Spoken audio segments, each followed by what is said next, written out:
past all of them as well. What a move from the 48. Oh, look at this, and onto the straight they come.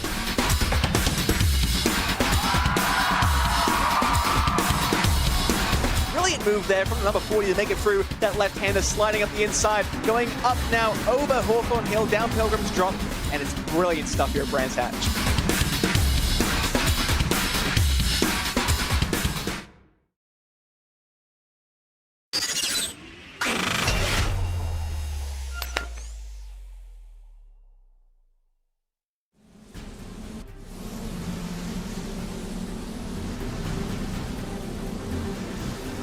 Well, welcome along to the home of British motorsport, and in typical British style, the weather is not on our side. We are going to have an entertaining evening of racing, I have absolutely no doubt. However, those in fear of northern influence, I ask you to fear not. The gang is back together, as it's once again myself, Lewis McGlade, alongside me is Cameron Roger, bringing you the broadcast as always, it's Hugo Luis. We are strapped in and ready to go, and ready for what I'm sure will be a fantastic evening of racing. If a little bit drama-filled. Absolutely. Looks like it's going to be a little bit wet out there, and I can't wait to see what these guys are going to do. Of course, in the Ford 1600s, we do have just one set of tyres. There's no sort of wet weather tyres. They just have to stay out there on the track. So hopefully we'll see some action out there as well. But we are halfway through the championship, and it's certainly hotting up. Yeah, so obviously I jest about the northern influence. Thank you to you and O'Leary for covering us too for the last 2 rounds when we decided to be part-timers. Either way, to remind you of the format, of course, we start here with the UK Formula Ford 1600. Of course, we have 2 races across the evening.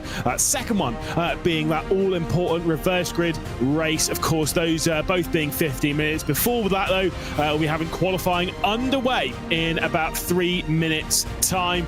This is the season that we've had. Of course, we're now halfway through the 2025 campaign. We've done Donington Park, done Thruxton, Snetterton and Alton Park International, but here we are, Silverstone Grand Prix, before we head to Knockhill north of the border, and I'm sure that will be causing its fair share of its drama. So the most northerly races followed up by the most southerly as we depart the United Kingdom and head over to Zandvoort for the penultimate round of the season before returning to West Kingsdown in Kent and to Brands Hatch to round out the 2025 campaign. Here are the prizes, of course, for the 2025 season. The top 2 drivers of the championship receive a fully funded entry into the 2026 British Formula 4 Esports Championship, as we've seen over the last couple of years. The winning driver will also receive the Hoisingveld Ultimate Plus Black 3 pedal set, with second place getting the Sprint 3 pedal set, and of course third place getting the Sprint 2 pedal set, and they also, all of the top 3 will receive a named trophy to remind them as to how they dominated the competition. This is how things stand, though. Of course, a double victory last time out for Crofton Woodhatch sees him with a 24-point lead over Jaden Sherwood, who also returned to the podium for both races at Alton Park. Fair shares of drama, though. Hayden Bramley, of course, having issues in the second race at Alton Park, ends up now third in the championship, just ahead of Matt Kendall. 195 points for Kendall, of course, getting a fair way off that top lot. 190 for Sam Sanderson. It's Miller, Kangas, Loudon, Summers, McClements and Decker. I do believe 2 of those being Summers, and I think it is Jeffrey Decker, who also will be, correction, it is just Charlie Summers, Jamie Hopper and Mario Rass, who will all be excluded from qualifying, so they'll be starting the first race of the evening from the rear end of the field. Who better to have a little quick look whilst we're in practice around this circuit than our championship leader Crofton Woodhatch. It's the first time Cam last round out they actually got a solid result in a second race in a podium. Yeah, he's been struggling, I should say, in those second races in Thruxton P12, Snetterton P15 in the second race, but he's had 3 poles and 2 wins in the first races, so he's a lot stronger there. But as ever, you get to reverse grid and it becomes a lot more difficult. He did get the victory last time out, though, but there were some shenanigans around some penalties out there. The stewards being very busy indeed, and to be honest, he's showing to be the class of the field. Just has that little extra edge, especially in the qualifying. But today, when we come into the wet weather here at Silverstone, you never know how that is going to affect things. And it's such a long lap in these Formula Ford 1600s, you know, the big Grand Prix circuit. It's going to be, yeah, I think very, tricky out there for some drivers to perform. Yeah, of course, we'll see the full flying lap once we've got going in qualifying. They get 4 laps in that 10-minute session. Can guarantee one thing. they will not be using all 4 of those laps. Absolutely impossible to use around this Grand Prix circuit, especially in these conditions, Cam. The lap is far too long. Yes, we are looking at, what, about 2 minutes 20, so if you include the out lap, yeah, they're never getting all of the laps in, which means you only get really a couple of proper flying laps, maybe one final opportunity, which means that you're gonna have to be on it today.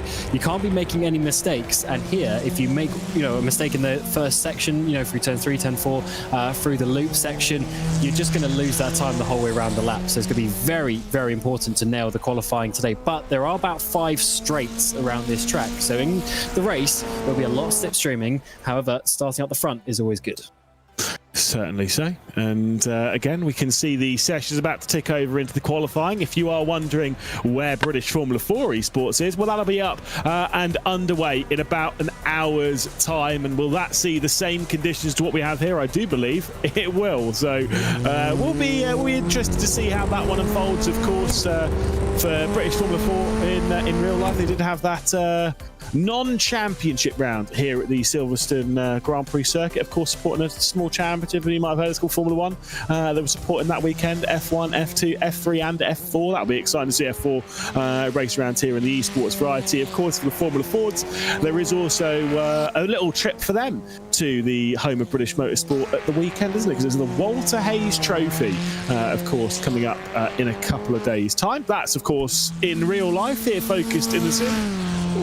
We're just going to keep hoping that the rain stays on the sim and not in real life. Yeah, I mean, I ride a motorbike and coming home from work. Did get a little bit wet, but we're all good in the dry right now. And as you mentioned, Lewis, as for this qualifying session, 3 drivers with exclusion from qualifying penalties. There were in total 17 incidents as well in the previous round at Alton Park. So these guys, they do like getting their elbows out, and exclusion from qualifying is quite important because you don't have as much of an opportunity to get inside that top 10 to get yourself up into the reverse grid. So definitely a tough one, but it's been an up and down season. Likes of Jane Sherwood leading the championship after Thruxton went down, and he's back up again in P2. Woodhatch, I think he was about P6 in the championship going in towards Alton Park, and now he's leading. So it is very close, and when we get the drop rounds in, I'm sure that'll switch things up even more.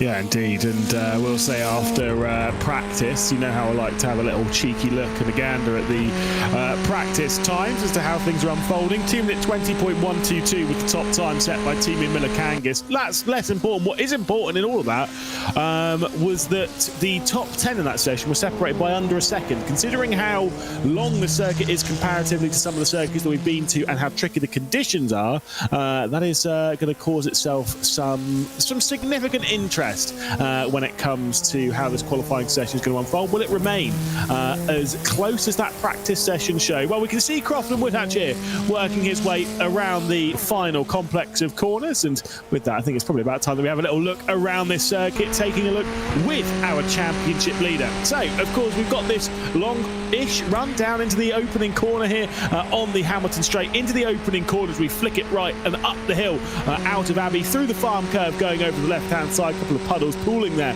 on the apex, into the braking zone, going into the village loop section. Of course, you want to put it back over to the right-hand side. Probably want to keep a little bit away from the curbing in this kind of conditions. Of course, get onto that throttle as early as possible and keep it as pinned as possible, going through Aintree and onto the Wellington Straight. Great overtaking opportunity here. We'll see a lot of slipstream on the effect on the run down into Brooklands, where you've got the BRDC clubhouse there on the right-hand side, and the braking zone, where you kind of want to brake maybe a little bit earlier, get that weight onto the front than maybe you would expect. Let it roll around the corner before getting onto the power, pulling it back over the left-hand side, and then flicking it through the right-hander at Lovefield. You can treat this as a double apex right-hander, so going out a little bit wide through the middle before diving it back to the apex on the exit of Lovefield, then through Woodcote, and of course past the old Grand Prix, onto the old Grand Prix Straight, where you've got the pit lane on the right-hand side, which is typically the support pit lane these days when it comes to racing around the Silverstone Grand Prix circuit. Through Cops, what was the old opening turn, and of course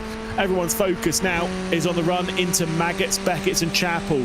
Slightly goes downhill on the run into Maggots, Beckett's and Chapel, more so than you would expect around the Silverstone Grand Prix circuit. If you'd never been around here before, you might assume that this is quite flat through here, but there is a little bit of undulation. It goes up and down before going back up and then back down again. And then the run through the final part of that at Chapel onto the Hangar Straight. Now, great overtaking opportunity here into Stowe. It rises up in the braking zone, which keeps it nice and short, but also a medium speed corner here at Stowe. Pull it back over to the left-hand side before using as little of the brakes as possible, flicking it over to the right, taking it all the way around the corner. And of course, the run through Vale and then the club chicane right at the end of the circuit. The pit entrance there on the right-hand side shouldn't really be used by anyone throughout the activities today. No pit stop races required either in the UK Formula Ford 1600s or in British Formula 4. But with conditions like this, you just never really know. Out through the final corner then and back onto the Lewis Hamilton straight. Sir Lewis Hamilton, if you will. And of course, we see Crofton would actually cross the line set at 2:22.7. Can tell you they will probably be going a little bit faster than that. Yes, I think so. Looking at the practice times, although we don't know exactly the wetness on the track, but I'm sure it will dry up just a little bit with more drivers setting the lap times. These big hoovers, even in these smaller cars, you can see the spray coming off. Interesting lines there from Woodhatch, actually, Lewis. I'm sure you were noticing as well, trying to get off the standard racing line. It looks a little bit funny, but that's what you got to do in these wet weather conditions. It's all loud in there. Big slide on the XL of Luffield. That's going to lose a lot of momentum in these cars on these big long straights. The one thing about Crofton Woodhatch, when it comes to those lines, when it comes to his ability to drive this car, he's obviously very good in this car. That's why he's the championship leader. But the most important note that I would have with him when it comes to qualifying this season, we've had 4 qualifying sessions. 3 of them have seen Crofton Woodhatch on pole position. That's why he's effectively the favourite for the title and why he's been so strong this season, if maybe a touch inconsistent in those reverse grid races. The fact that he sees himself on pole position a couple of times. The only other driver to have got pole position is Hayden Bramley, who currently sits in 4th in this session. And not too far behind considering those first sort of banker laps. 4 tenths for the top 6. Wan Chi Lin, that's a bit better.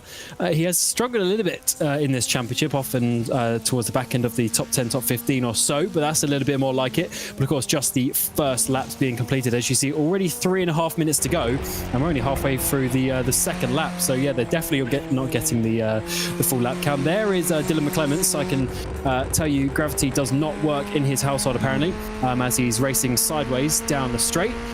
He was, of course, our winner in the reverse grid race a couple of rounds ago as well. So that's some all-important points for his championship, but unfortunately not able to jump up too much since then. Yeah, for a driver who has a victory to his name, again, the first 3 races of the season didn't really go his way, even though the first race was going his way until the very last lap of the race. But since then has had 5 consecutive top 10 finishes. Is still yet to record a top 5 though in qualifying. He's done 10th, 12th, 7th and 8th in the qualifying so far in 2025. Kicks it through the final corner and he will actually drop position. Didn't improve on that lap, and Sam Sanders was the one who jumped up into 3rd. Jaden Sherwood up to 7th position, and you can see the top 8 there separated by just over 1/3 of a second as Wan Chi Lin goes up into the top 5. Yeah, Wan Chi Lin barely improved, but enough to gain a couple of positions. Look how close that group of cars is, from Sanders down to Sherwood, just over 1/10 of a second for 6 cars. That is so close, especially in these conditions. You can very easily jump up, jump down, as here's Rebecca Moran, the 58 machine, coming down in towards the final chicane. It's such an annoying corner to have this point of the track, because you've done all that work and then you have this really slightly clumsy chicane to finish the lap. Don't want to be jumping over those curbs too much, and then get the run through the as close to flat out final corner as you can. And whereas Rebecca going to put herself at this moment in time at 23.9, jumping up into 12th. Trying to channel all of the energy from the cardboard cutout behind of Jenson Button, who obviously runs quite well in conditions like this. Sam Sanders back out onto the old Grand Prix straight. Timo Miller-Kangas has already called a session to an end, currently sits in 2nd position in this session, and he crossed the line in that 2nd spot. Wouldn't say it was a particularly amazing run there through Cops from Sam Sanders. I think he's aware of that and might be calling that lap to a close, was sliding a little bit on the apex and wasn't able to get on the power. Still obviously going to push because you never know what you're going to get through Maggotts, Beckers and Chapel. I could be talking some absolute waffle. We'll see.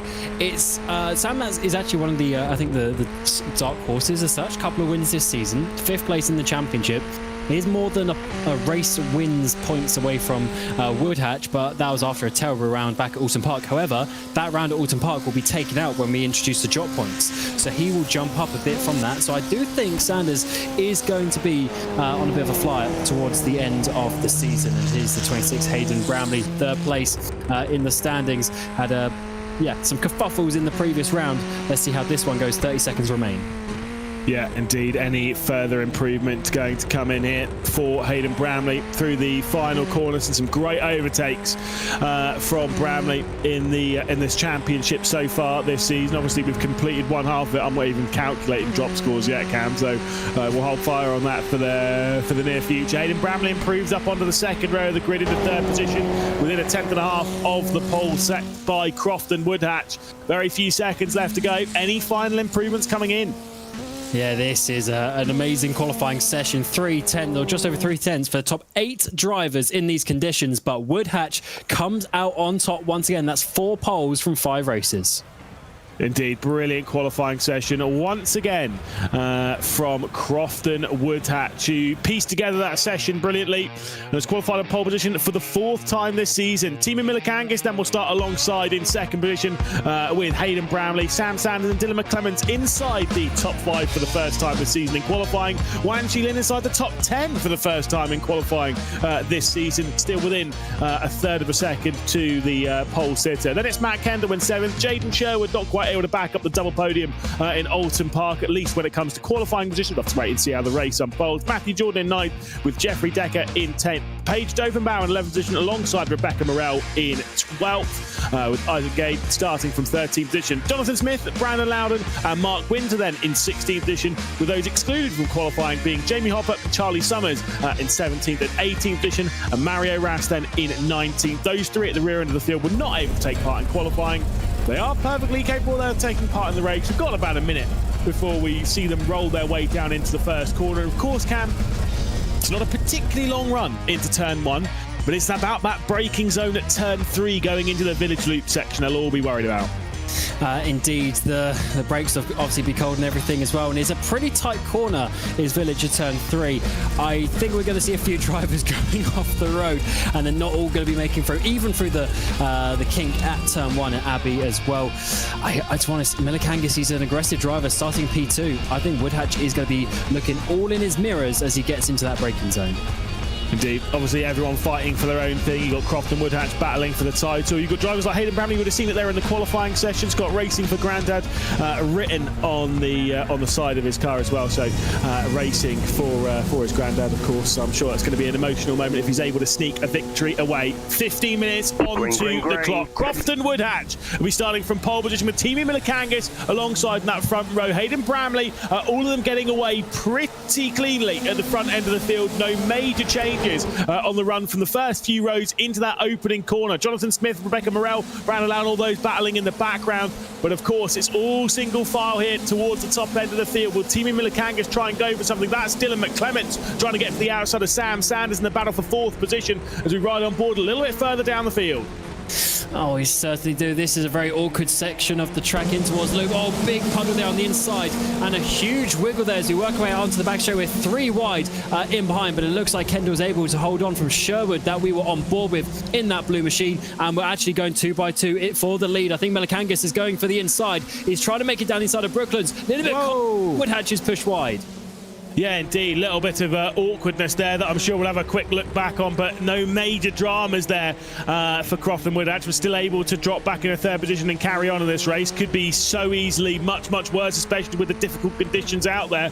We expect the racing line will potentially speed up throughout the session. As I said, the rain is still coming down. Team Millikangas then will lead from Bramley, from Woodhatch, from McClements and Sanders. We always, well, I say we always, I tend to bang on about it quite a bit, about the rule of 6, tend to be 6 cars in a group, and more than that tends to involve an incident.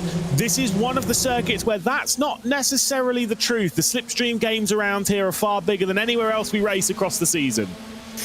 Indeed, it's a big slipstream track, and in these cars as well, it is going to be very, very important to keep that momentum. There is the replay down the inside. He just goes a little bit straighter, a bit more straight than Woodhatch. Woodhatch was coming in as you naturally kink in towards the apex, and he's down into third place after that little bit of contact. So this is a good opportunity for Bramley now, who's going to be going to the inside up towards Stowe. Can confirm, by the way, the rain has stopped for now, so we do expect the circuit will get faster and faster as the session goes on as Bramley takes over the race lead. Then Team Millikangis drop down into second. The inside line open for Croft and Woodhatch as Brandon Loudon and Jonathan Smith battle in the background as we lose them, dropping down the hill into the final chicane. On board with Croft and Woodhatch, got to be careful in that braking zone with all that standing water on the right-hand side, which was catching out Hayden Bramley a touch there, who's now sliding all over the place, opening the door for the Finnish driver to come straight down the inside. It's going to get awkward here for Croft and Woodhatch, who work his way to the inside of Hayden Bramley. Will probably have to drop back into line before they get into the, I would say, braking zone, but the slight turn-in point there at Abbey, and I'm sure a lift and maybe a little bit of a dab of the brakes in these conditions. Yeah, this is amazing fighting at the front. They're going back and forth. Really, it's a top 5 breakaway if you include McClemens and Sanders. A dive down the inside there from Woodhatch. That's going to be second place if he can get through. Can't quite squeeze to the outside, though. It's a little bit more banging as we come in towards the loop, and it should be second place for Bramley as he holds on. So Woodhatch not having it easy. McClemens having a look up the inside. He's got his nose there. Backs out that one just a little bit. The Woodhatch leaves some space. That's going to be a momentum lost as we come down, and it's a 4-car train up behind Millikangis.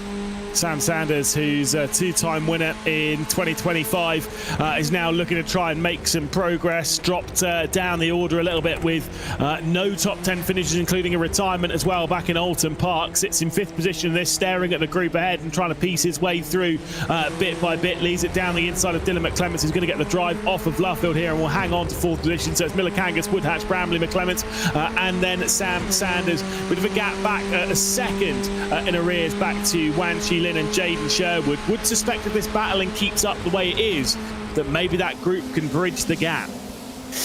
Yeah, I think if there's a bit of batting heads, you definitely can do so, but if the group remains clean, it's very, very difficult. Once you've lost that slipstream, just depends how racy they want to be up towards the front, which, to be honest, it looks like it. We're getting side by side with Kendall and Jordan in towards Magus. Around the outside, it's going to have to be for Kendall. He holds on to it just about, keeps it inside the track limits as well, and that is going to be P8 held on, but that batting, of course, just loses a little bit up towards Loudon, who's having a decent race so far. He's made up a few places up into P8. Yeah, Sam Sanders now going for the move. He's carried a lot more speed through Chapel and onto the hanger straight. Picks up the slipstream of Hayden Bramley, who's right onto the rear end of Croft and Woodhatch, trying to take over the race lead as they get onto the brakes and flick it into Stowe. Around the outside goes Croft and Woodhatch. Can he keep it in track limits? I think just about, as he goes side by side with Team Millikangis. Onto the brakes into the final chicane. Once again, Millikangis is having a look. Dylan McClements in the background is trying to find his way through and up maybe into 3rd position. Can't quite do it just about now. So it's McClements then in 4th position. You've got Hayden Bramley here, who was watching that all unfold, was picking up the slipstream of Croft and Woodhatch, but couldn't pick up the pieces of it. And so remains in 3rd position. Yeah, this is awesome. Every single sort of sector of the track, we're having a different leader, and at the moment it is Woodhatch who went, first to third, third to first. Let's see if there's any big dives this time around. A little bit of a look inside for Millikangis, half thinking about it, trying to force Woodhatch wide, but I think Woodhatch is also using the slightly alternate racing lines as well due to these wet conditions, so that does open up the doors. Here's a bit of a dive, bit of a send down the inside. This is Jordan, and it's actually Decker trying to get past Jordan. Here's a big slide, 3 wide we go. Jonathan Smith tries to go up the inside, backs out of that one. 3 wide though on the exit as we come down the Wellington straight, and it looks like Kendall just about held on, but Decker's going for it. Yeah, indeed. Look at this. It's getting a little bit chaotic back here. Matthew Jordan involved with Jonathan Smith backing out of what we're seeing. Jamie Hopper as well. Jonathan Smith, who are riding on board with, leads it down the inside of Jordan. And then you've got Jamie Hopper ahead of all of that, battling in the top 5 also as they navigate their way around Luffield. Here we go. Dylan McClements and Sam Sanders once again going side by side for 4th. As much as this is maybe there's a couple of switches for position here. I wouldn't necessarily say that this is massively chaotic at the top 5. What are we expecting in those final few laps, especially when Wan Chi Lin and Jaden Sherwood start knocking at the door? Yeah, this is not a 5-car breakaway anymore. That is for sure, as it's going to be, countless cars actually, because look at the train of cars behind. They haven't really spread out at all, such as the nature of this track and the slipstream that we get, especially Wan Qilin. He is there for P6. Sherwood, who's second in the championship, remember, as well. He is there trying to chase them down. The lead, is it going to change once more? We've got Woodhatch leading, Milikangas in that second place. Getting the slipstream, he does look to the inside. He wants to take the race lead back, and he's going to brake late, although Woodhatch round the outside. He goes way too deep. That's going to open up the opportunity for Bramley to come through, but I don't think he's got quite enough momentum as Woodhatch holds on to second. But this side-by-side, like I say, could open up the opportunity for Hayden Bramley, for Sanders as well. If they're all caught out, deep goes the likes of Woodhatch and Teemu Milikangas. Woodhatch going around the outside here to hang on to the race lead just a touch. They go back out onto the Hamilton straight. It's Teemu Milikangas is second, and now they all fan out across the circuit. The green and orange car there on the inside, that is Dylan McClements trying to find his way through. The black and gold of Sam Sanders hangs on to third position, and it's Hayden Bramley who drops down into fifth, into the clutches potentially of the Chinese driver of Wan Qilin. That was a good save by Bramley, I have to say. Out on the west stuff, no one's been there all day, but it's been a big puddle on the outside of the final corner, but was able to gather it up. And let's see what it's going to be, because down the inside now it's Sherwood. Big send. Lynn was looking good through the first couple of corners, but Sherwood has the track position as we work away for entry as well. He's going to have the lead of this battle, but unfortunately a little bit of a wiggle there. That is going to put the momentum back in towards Lynn's favour. As we come down this back straight, it is side by side for the lead once more. They can't stop battling around this circuit. Too many opportunities, as it looks like Lynn is just going to hold on the outside, although having said that, he's run wide. I think Sherwood's got a chance. Oh, he's going to be Lynn, I think, here. He might pick up the slipstream once again of Hayden Bramley, and that top five begin to gap out once again. Matt Kendall as well. That's Brandon Loudon rather, knocking at the door as well. 6th, 7th and 8th being Lynn, Sherwood and Loudon. Kendall about 1.4 seconds arrears of that group. The top five now a second clear of this battling that sees Jaden Sherwood down the inside of Wan Qilin as they go through the old opening corner. This side by side, I'm not going to lie, Cam, not the smartest.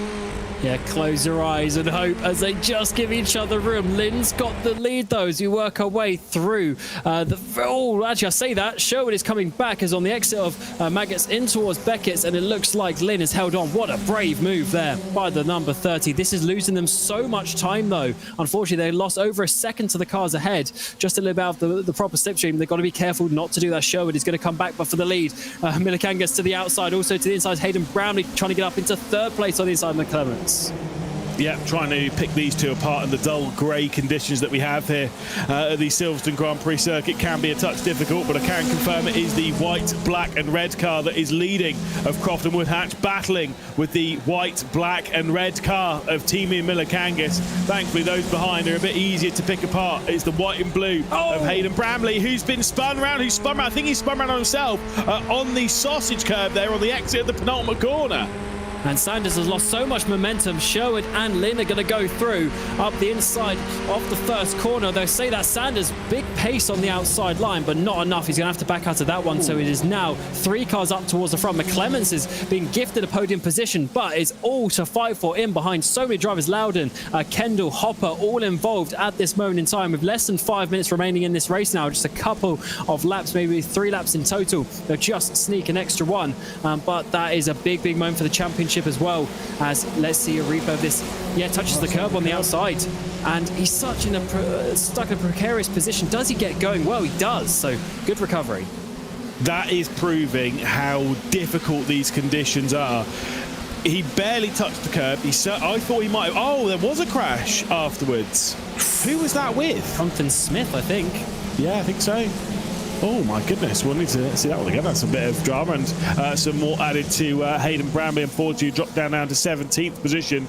So yes, drama indeed, but like I said, that was showing how difficult it is. I thought he touched the sausage curb, because that's normally where you see them spin around. There's a sausage curb on the exit of the penultimate corner. Wasn't that, it was just basically a big puddle there, and was spun around. Quite a lot of the puddles have been cleaned up over the running of this race thus far. Certainly not that one, though, as we continue to watch this fight for 4th position. We've got Sanders, Sherwood, Sherwood, Loudon, Lynn, Kendall, Hopper, and a bit of a gap back to Matthew Jordan are going side by side here with Brandon Loudon using his VR to try and find a way past Jaden Sherwood. It's Sam Sanders though at the head of the group. This race is absolutely bonkers, and to be fair, wouldn't be surprised if any of these drivers end up on the podium a bit later, because Milikangas and Woodhatch still batting up towards the front as well, and McClement's chasing them down. This is going to be a big final couple of laps of this race. Side by side we go, as this is Loudon. He starts about P11 on the grid. He's up into P5. It's 3 wide. Lynn sends it down the inside of the pair of them. We've got Sherwood on the outside. 3 wide we go through the middle of the corner. Sanders goes through, and it is Lynn completing that double move as Loudon drops to 6th.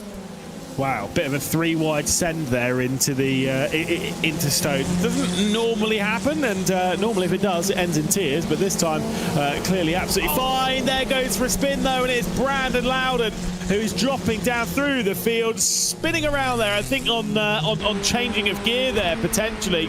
As we head back up to our race leaders, penultimate lap of the race. The battle between Woodhatch and Timi Milikangas sees them 1.9 seconds clear of Dylan McClements, who I think has a pretty calm and casual run to the checkered flag here in 2 minutes and 30 seconds time. Oh, you never know what's going to happen ahead. We've seen Milikangas have some sends on the final lap back at Donington, causing some problems. So the green machine is definitely not out of the running for this if something is going to happen. Not on raw pace, though, but if something is going to happen. Let's see a replay of this. Oh, no, the contact in behind. And for Loudon, that's the 96A. He actually started about P15, so he was up 10 places at this point. There's Sherwood on the inside, and Sherwood doesn't use the full inside of the track, but either way, a bit unlucky there for Loudon. I don't think there's necessarily anything too bad from Sherwood's side. No, there was definitely space between them. It's just one of those situations that happens, and the air between forcing the contact. But Jaden Sherwood, I don't think he was particularly to blame there. His car was there, and he gave space, and they gave space. It's just how it went. Jaden Sherwood, who we're looking at with Matt Kendall and Wan Shi Lin up ahead. Sam Sanders has been able to get away from this group. Jaden Sherwood trying to work his way through down the inside of Wan Shi Lin there, going into Cop's corner. I think has ticked that one off. Meanwhile, Timi Milikangas has found his way back to the front of the field. Oh my word. 1.5 minutes remain with 2-3 wide coming in towards Magnus and Beckett. Side by side we go as we're trying to see this massive battle there with Sanders, Kendall I should say, just getting ahead of Sherwood, and he's able to do so. This is intense for these drivers as we're going to see replay. Oh, huge slide there. Almost a 4-wheel slide for Woodhatch. Kept it going, but that was the momentum lost, and that was how Milikangas got through. But live pictures now, and it's going to be Woodhatch sending it back up the inside in towards Stowe. Yeah, of course, we do see a little bit of damage on the nose cone there of Timi Milikangas. Wonder if that's maybe causing a slight slower run there out onto the hanger straight, potentially even just using the slipstream. And again, a brilliant drive from Crofton Woodhatch back up. This is with Jaden Sherwood, Matt Kendall and Jamie Hopper in the 33. He's had a brilliant drive in this race back into the mix as well. He looks to the outside of Jaden Sherwood. You've got that battle happening up ahead between Sherwood and Kendall. They head out on to start the final lap of this race. The side-by-sides continue. This is absolutely incredible. We've got Charlie Summers, Jamie Hopper. Both of them are up 10 places into P7 and 8 after starting from the back of the grid. This is incredible racing here. Final lap time, final opportunity to try and make some positions. And it looks like we're going to have some great racing here today. Still 3 races to go across the broadcast. And let's see who's going to come out on top. At the moment, Woodhatch, he's got 3/10 lead. Milikangas will get a lot back in the slipstream, but that is a decent amount as we come on to this final lap. Of course, Timi Milikangas looking for his first victory of 2025. Crofton Woodhatch looking for his 4th. The dominant championship leader at the moment sits atop the field by 24 points. That gap will grow with Jaden Sherwood, who sits 2nd in the title race, currently in 6th in this one, and Hayden Brownlee, who sits 3rd in the title race, not even or down in 15th position, not even in the top 10. So a lot of big gains potentially happening here for Crofton Woodhatch as alternate and interpretive lines being taken from Timi Milikangas. Yeah, that's an interesting one. Trying to make it work. Every 1,000th counts. He's 4/10 off as we come halfway through the lap. And just one proper opportunity up in towards Stowe, and then a big final send opportunity. We're going side by side. Sherwood's gone down the inside in towards Cops, trying to get P5. Kendall out wide. We're also getting Jamie Hopper trying to get involved down in towards Maggots, and it looks like Kendall actually has just got his nose ahead once again. Side by side around the outside is going to be for Kendall. He did this once before, but he can't do it this time. Sherwood holds on. Sherwood then 5th position, but the big slipstream race takes us out onto the hangar straight, not only for the group on the bottom of your screen between the likes of Sherwood, Kendall, Hopper and Summers, but also the group at the top, the battle for the race lead. Crofton Woodhatch, Team Millikangis, they go side by side as they get onto the brakes and flick it through the right-hander at Stowe.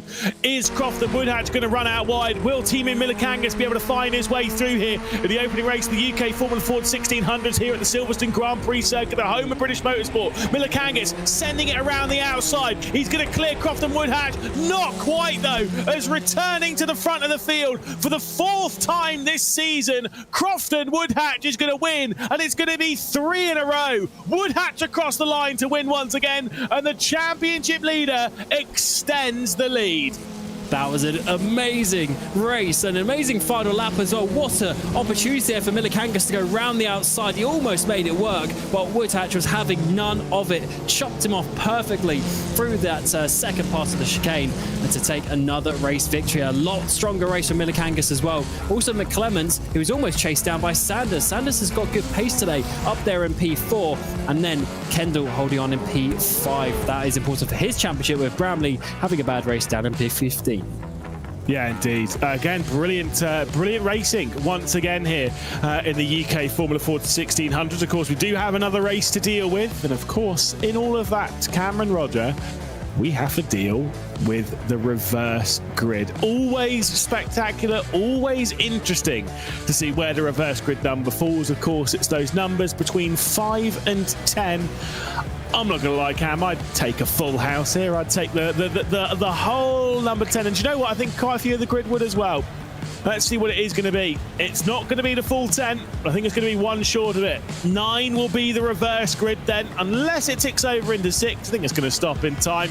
And we are going to get 9 cars then reversed on this grid, meaning that it will, of course, be the likes of Rebecca Morrell starting from the reverse grid pole. Sam Sanders was able to take the fast lap of the race, gets the bonus point for that one as well. But of course, the big spoils going the way of Crofton Woodhatch. Team Millikangis and Dylan McClements will be the 3 drivers that we catch up with after this. Sam Sanders, though, you quite rightly pointed out, had great pace, set the fast lap of the race, but just generally had that confidence, almost able to close in to Dylan McClements there late on in the race. Matt Kendall in 5th position with Jaden Sherwood in 6th. Charlie Summers and Jamie Hopper, all of those separated by 0.6 of a second. Summers and Hopper as well, coming up from basically the rear of the field, was very impressive indeed. Rebecca Morrell in 9th, and Wan Chi Lin inside the top 10. Maybe feeling there was a little bit more to have gained from that one. Matthew Jordan will finish in 11th position with Mark Winter, then Jeffrey Decker and Brandon Loudon in 14th position. Hayden Bramley is able to secure himself 15th position, and the few points, the 6 points that goes with. And of course, behind that, it's Isaac Gabe, then Jonathan Smith, Paige Dovenbaum and Mario Ras, the 19 cars on this field. Well, you can see some of the 6 super slow-mos around this Silverstone Grand Prix circuit, and whilst that's happening, let's have a little bit of a chat with our podium. Starting, of course, with Crofton Woodhatch, 3 victories in a row. What a superb performance. You had that excellent double back in Alton Park, and you're seeming to continue on where you left off. What's that like? Yeah, it's nice. Yeah, it was a good race, hard race. Teamy was behind me the whole time, like really close. Any mistake and he was through pretty much. But no, happy to get 3 in a row. It's looking good. What are the chances? What are the thoughts on feelings of 4 in a row? If you were to take it, that means you have 5 victories, which would give you 50% of the wins this season. Yeah, it's not too bad. Yeah, it's definitely doable around here because it's so wide and you can make the overtakes. It's definitely doable. I think I can, but I'm just looking to get consistent points now.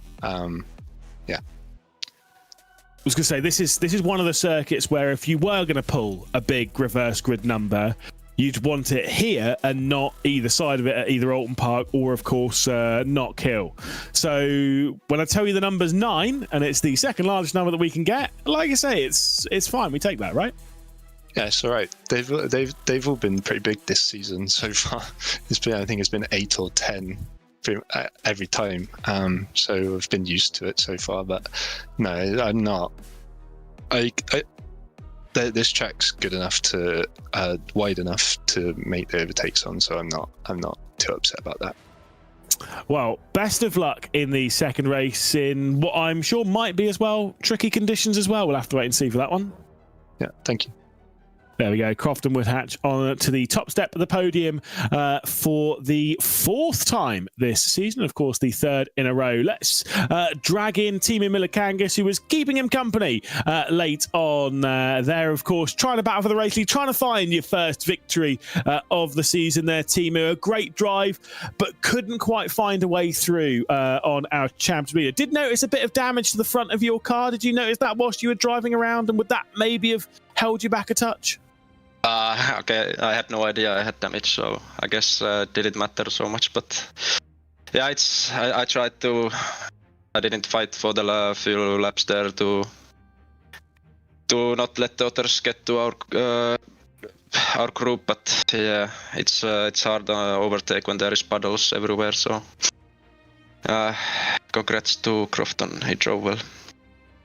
Obviously, what was one of the main talking points through that race was how difficult the conditions were out there. Like you said, puddles all over the place, inside, outside the corners. We saw Crofton have a moment on the exit of Cops running onto those puddles, and you were able to find your way back through before you were able to find your way past. How difficult is that to navigate in a car like this, which kind of slips and slides all the way around anyway?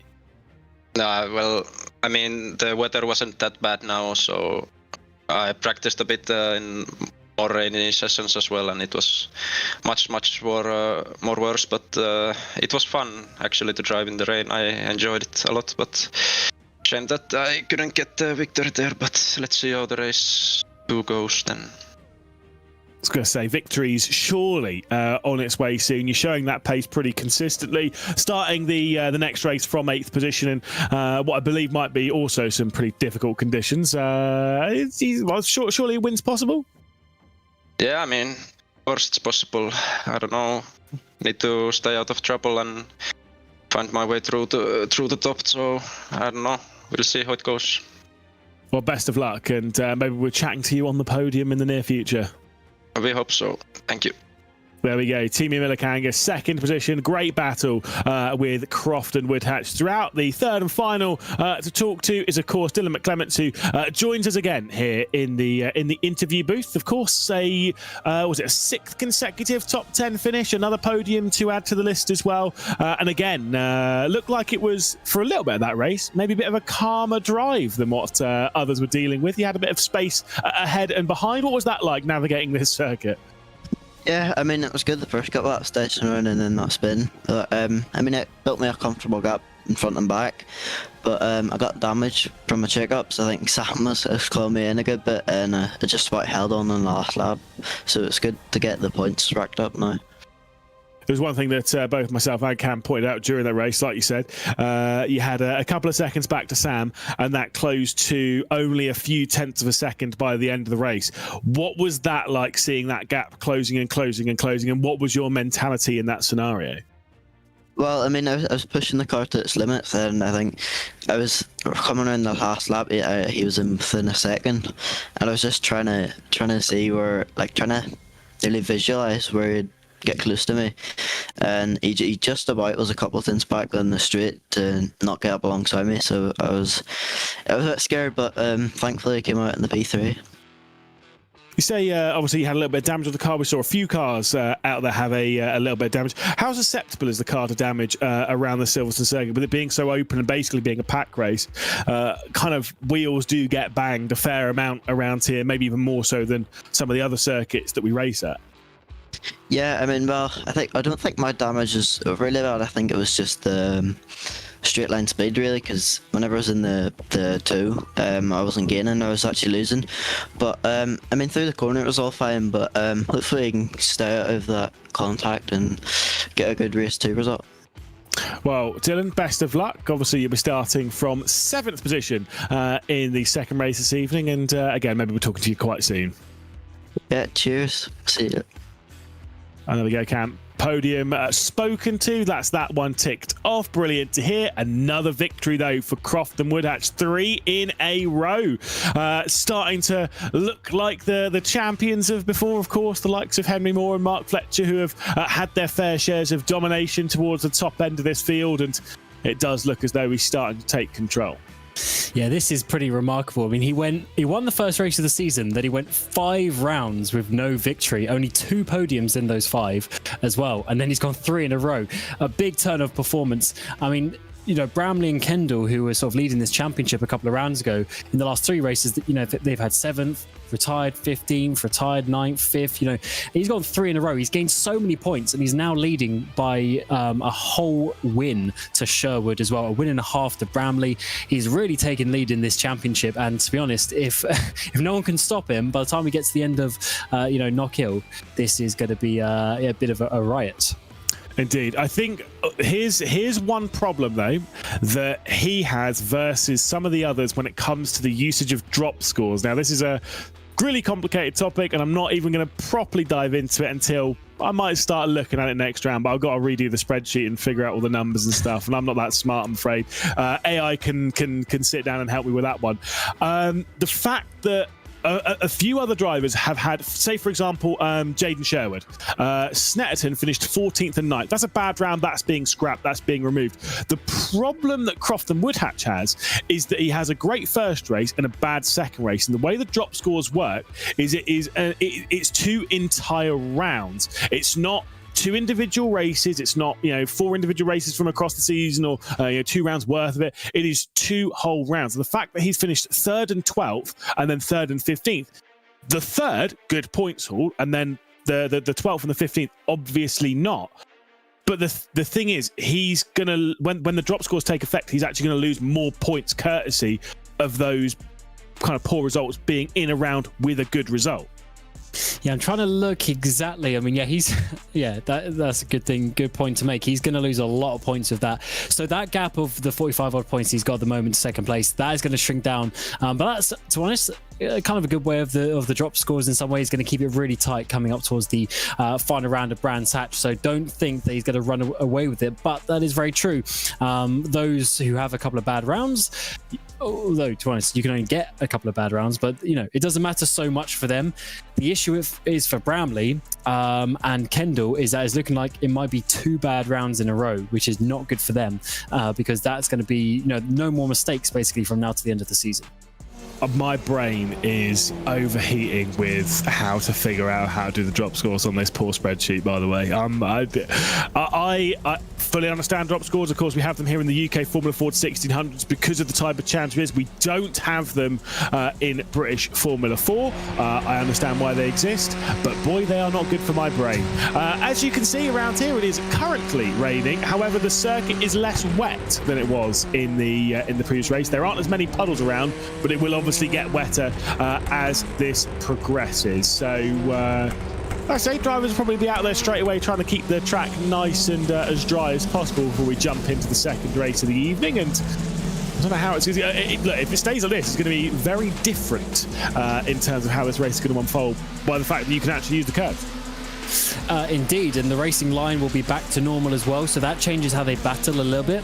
We did see a couple of awkward situations because drivers were coming off the normal racing line to try and get away from the puddles, get away from the rubber line, etc. But this is definitely way less. I mean, this is almost dry weather on the track at this moment in time. Not a single bit of spray, and as mentioned earlier, they have the one sort of grooved tyre as such. So it's not a wet tyre, it's not a dry tyre, somewhere in the middle that can do everything. So they do stay out there, and they just got to get going with it and get used to the conditions that they have out there on the track. And one thing I've just noticed in the championship as well, this is Sam Sanders. He's down into 6th place with 2 wins to his name. I mean, that is, I mean, it's so tight out there. We've seen how crazy it gets in the race. It's definitely a tough championship out there. If you win a couple of races, you're still down in 6th. Yeah, I mean, we've kind of seen it a little bit before with some other drivers where, like I said, they might be able to contend toward the front every now and then, but then contending for the championship, they don't quite have you know, what the likes of Henry Moore and Danamore when they were fighting in that first season, Shomi Chitani and Mark Fletcher were battling out this season. Yes, others can win, but they maybe don't have the longevity to battle towards the front. By the way, speaking of that, a bit of a shout out to Danamore and to Henry Moore, of course, who put on such a fantastic effort in the FA Formula 4 Esports Global Championship. The first and third in that championship, along with Luke McEwen's up there, of course, who was a two-time British Formula 4 Esports champion. A lot of names from this neck of the woods doing well over there. That's what I want to just point out and give a shout out to. Right, deep breath, here we go, through the grid. Rebecca Morrell will start from reverse grid pole with Jamie Hopper alongside, then Charlie Summers and Jaden Sherwood needing a good result here with Matt Kendall and Sam Sanders then inside the top 6. McClements, Millikangas and Woodhatch, the 3 that we just spoke to, are finishing on the podium with Wan Chi Lin in 10th, Matty Jordan and Mark Winter then in 11th and 12th position. Decker, Loudon, Bramley needing to rise his way through the field. Isaac Gade in 16th position with Smith, Dopenbaugh, and the single final position of Mario Ras. Very quickly, Cameron Roger, who's winning. Woodhatch straight away with the Crofton Woodhatch from a 9th position. Well, we'll have to wait and see how things unfold. No rain about here at the home of British Motorsport. Very uncommon around these parts. It'll be Rebecca Morrell leading from pole position. The rain is coming down, but the circuit is dry. It's Rebecca Morrell, Hopper, Summers, Sherwood, Kendall, Sanders, and McClements, that top group. Millikangas is able to work his way through. Rebecca Morrell trying to keep Jamie Hopper at bay as they slide their way through the opening section. Charlie Summers instantly able to pounce it up into 2nd spot. Now into the opening, real braking zone of the circuit as they go through Village and Loop. It is Summers down on the inside of Hopper. It's Jaden Sherwood who we're trying to keep an eye on here, trying to get around the outside and round up Matt Kendall. Everyone looks to be taking it fairly nicely, which is good to see. No crazy sends down in towards Village or Loop, and everyone has got through nicely in the at least in the top 15 or so as you work away down up towards Brooklands, and it's 3 wides. Sam Sanders on the inside of a 3 wide situation. Kendall as well. That's a very difficult situation for those guys. Going to try to push his way through, get ahead of Sherwood. He's going to the outside line as well, so Sherwood might be losing this place. Kendall can hold it all the way around the outside. There's Sanders on the inside now as he's got Millikangas. He's got all the drivers. McClemens even up behind him as they go 2 by 2 on the exit. Millikangas was nearly able to check through quite a few of them. Look at those compared to their race starting positions. Right on board with Crofton Woodhatch. Team Millikangas up a couple up into 6th position. Crofton Woodhatch remains in 9th where he started. Looks to the outside of Dylan McClements. But again, it's one of those really important notes of these reverse grid races. The way that you nail them, the way that you get those good results is not by rushing through the field, especially not around here. We've got 9 cars separated by a single second as we work our way into Magnus, Beckers and Chapel. Rushing your way through the field will only instigate a crash. Being patient and picking your way through bit by bit, that's where the good result is. Absolutely, and he doesn't necessarily need a good result either. Actually, as you say there, Millikangas dropping down, and this is a little bit awkward. Hopper goes for the lead though. Rebecca Morrell has led from the start of this race, but now side by side they go. There's going to be the inside line for the 33 of Hopper. Charlie Summers trying to send up the inside as well. Might be 2 places lost for your pole lead. Oh, she slid out wide. So is Sanders. This is a very awkward situation as the track is getting more and more wet. Yeah, very difficult indeed. Did see a connection problem there for Millikangas, but coming through all that, look who's up in the 5th position. There we go. You see all the drama unfold. Crofton Woodhatch has pieced his way through up into the top 5 now. Side by side, directly ahead of him between Kendall and Hopper. Got to be careful. Got to back out ever so slightly and maybe go for the up and under. Battle then in for the race lead as Jaden Sherwood is trying to look for a 2nd victory of 2025 and back up yet another podium. Looks to the inside of Charlie Summers as we flick our way through the opening corner on the track.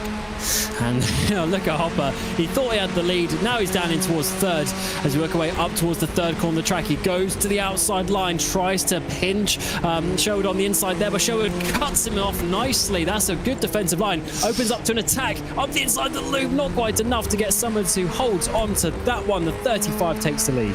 Aggressive there from Jaden Sherwood, trying to go for the full send then on Summers. Jamie Hopper, who we're on board with, then picks up the slipstream of the number 2 car. Looks to the inside going into Brooklands. You can hold this around the outside, but if you send it down the inside, you have the outside going into Luffield. And if you get all the way around the outside there, you get a great drive and great purchase off of that corner, which will help you hold the position. Matt Kendall is choosing to follow Jamie Hopper here, who has Jaden Sherwood straight down the inside. Dylan McClements has been able to get past Crofton Woodhatch and all of that as well, and that is that purchase coming in then from Jamie Hopper. Can he clear Jaden Sherwood before they flick their way through the right-hander at Cox? Yeah, this is intense racing, 2 by 2. Up towards Cops is going to be Summers leading Sherwood just about in second place. McClem's trying to come through there for fourth place up the inside of Kendall as well. That is going to be a solid move. We've got drivers going off in the background as well. I think that's Matthew Jordan having some problems. And it looks like Sherwood's going to take the lead. And McClellan slides through on Kendall as well. These guys go for absolutely everything. Almost some contact, major contact there, but they managed to avoid it. And up the inside, this is going to be a nice move from Kendall. Slides his way through Summers, who loses 2 places. Yeah, that was a tiny margin for Dylan McClements to slide his way through there. Gets past on Summers and on Kendall, looking for back-to-back podiums, using the slipstream. Charlie Summers trying to find something, but he's got no assistance to the slipstream. Picks up a little bit from Jamie Hopper, who tries to look to the outside for the race leader. Has Jaden Sherwood holding on in that blue car. The black, white and red of Jamie Hopper. The bright green and orange of Dylan McClements. Then Matt Kendall behind the black car with the yellow and orange highlights. Then it's Charlie Summers in the red and white. Crofton Woodhatch in the white, black and red. They all fight then for the race lead. We currently have 9-10 cars involved in this fight. We ride on board with Matt Kendall, once again the outside of Dylan McClements. There's no way they can do the whole race this close. Summers goes off in the background, and he's going to drop way off the top 10. And there's another driver involved there as well, who's gone all the way down the field. That is not ideal, but we'll try and work that out in a moment's time, as we've seen.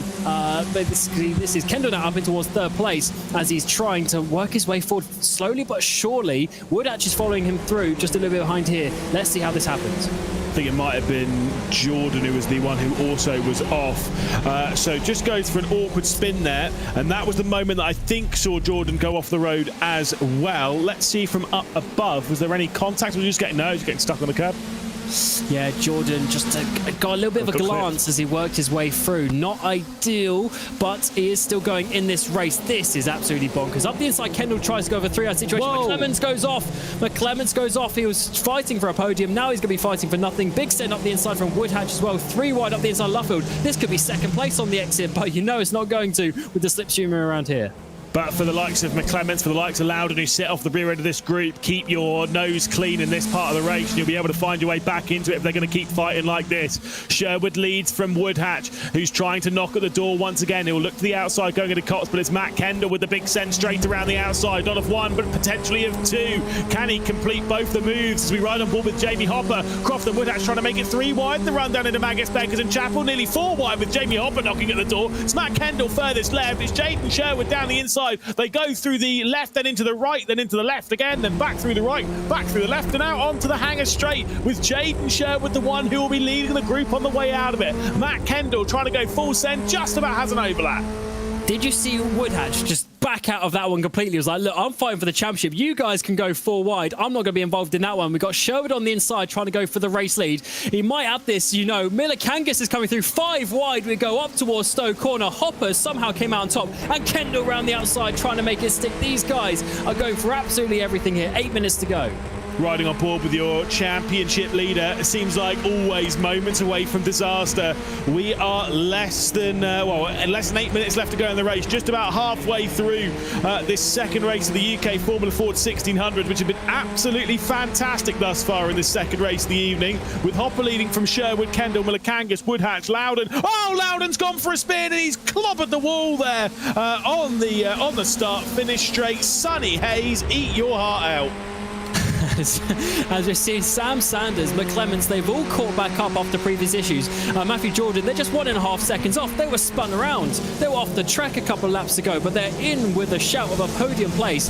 That is just what this battling is doing, is slowing everyone down, is bunching everyone up towards the front. And this is going to be a crazy final few laps of the race here at Silverstone. Side by side we go. Milikangas and Woodhatch, they're not battling for the lead this time, but they're battling for 4th, 5th place. And it looks like, oh my word, what a save in the background as well from Jordan. Yeah, there was a big slide coming in from McClements. Then Jordan also did it. Here comes a look to the inside from Jaden Sherwood. Is this going to be too much going into Brooklands? Jamie Hopper just about gives enough room, finds his way around the outside, and Hopper will continue to lead. Crofton Woodhatch and Team Milikangas continue their fight of a few minutes ago when they were battling for the race lead in race number 1 this evening. They fight, though, over 5th position, 4th and 5th position at present, with Crofton Woodhatch now being under attack from Hayden Bramley, who's knocking at the door.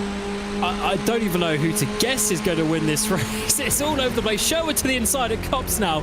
And oh, look at that send from Woodhatch up the inside of Milikangas. What a move. I thought he was being a bit, a bit conservative a couple of laps ago, but no, he is going for this up into 4th place as Sherwood holds on. We work our way down in towards Maggis, but unfortunately for him, he's going to have to go side by side. Hopper really wants this lead as we work our way through. Sherwood holds on though, and now we're seeing Kendall trying to get involved for 3rd place. That's going to be the outside line of your championship leader, but not quite enough as Woodhatch is up to 3rd, but there's still a nose in there for Kendall.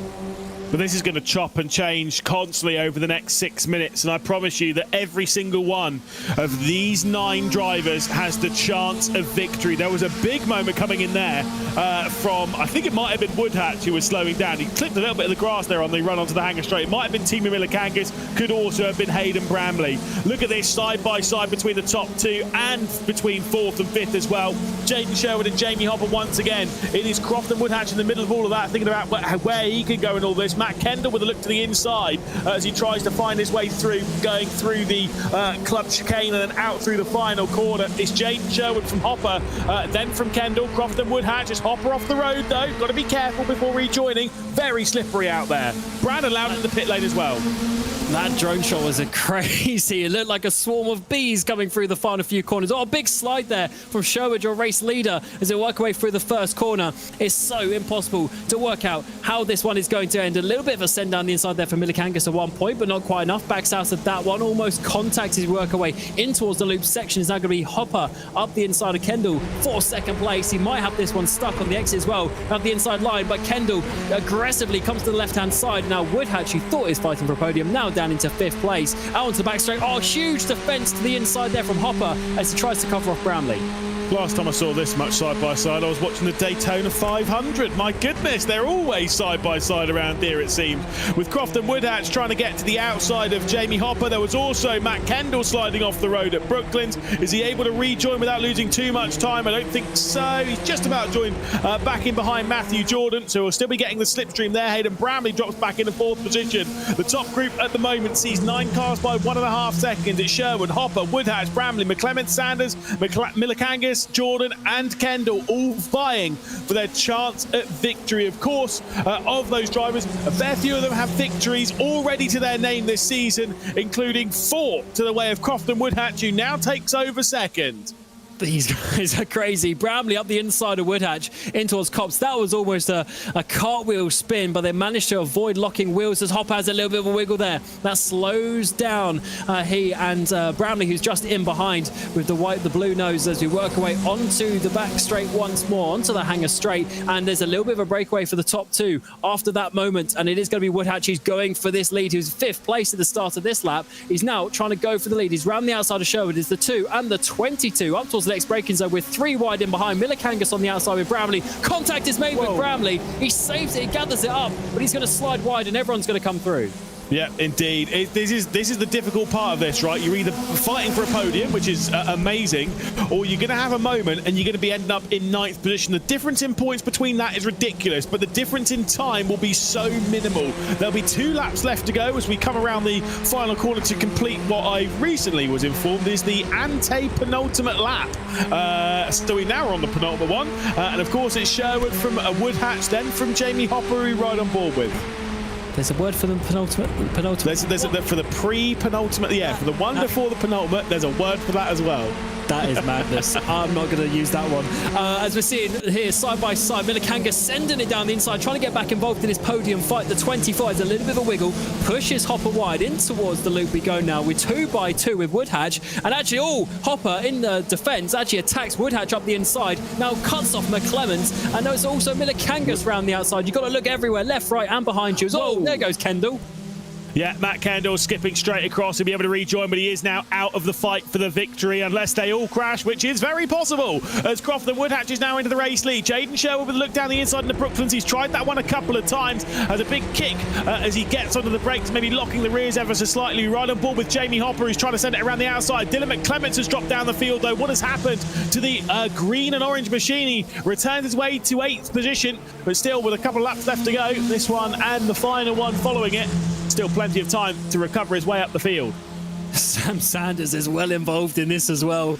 I'm absolutely loving this race. To the inside, Sherwood goes, big send for the lead. Up the inside of Woodhatch, and they're going to slide wide a little bit. It slows down Hopper as well. Milikangas, who are coming in behind, that's going to bunch everyone up as the top 7, top 8 drivers even work their way up towards Maggers, all nose to tail. And this is so close and so tight. You've got to find your line, and the track is getting more and more wet as the race goes on as well. We're a couple of seconds off where we were at the start of the race, and that's not just due to the battling, but the rain that is going down, the spray that's coming off these tyres. 1 minute remains as Woodhatch leads, but it is far from over.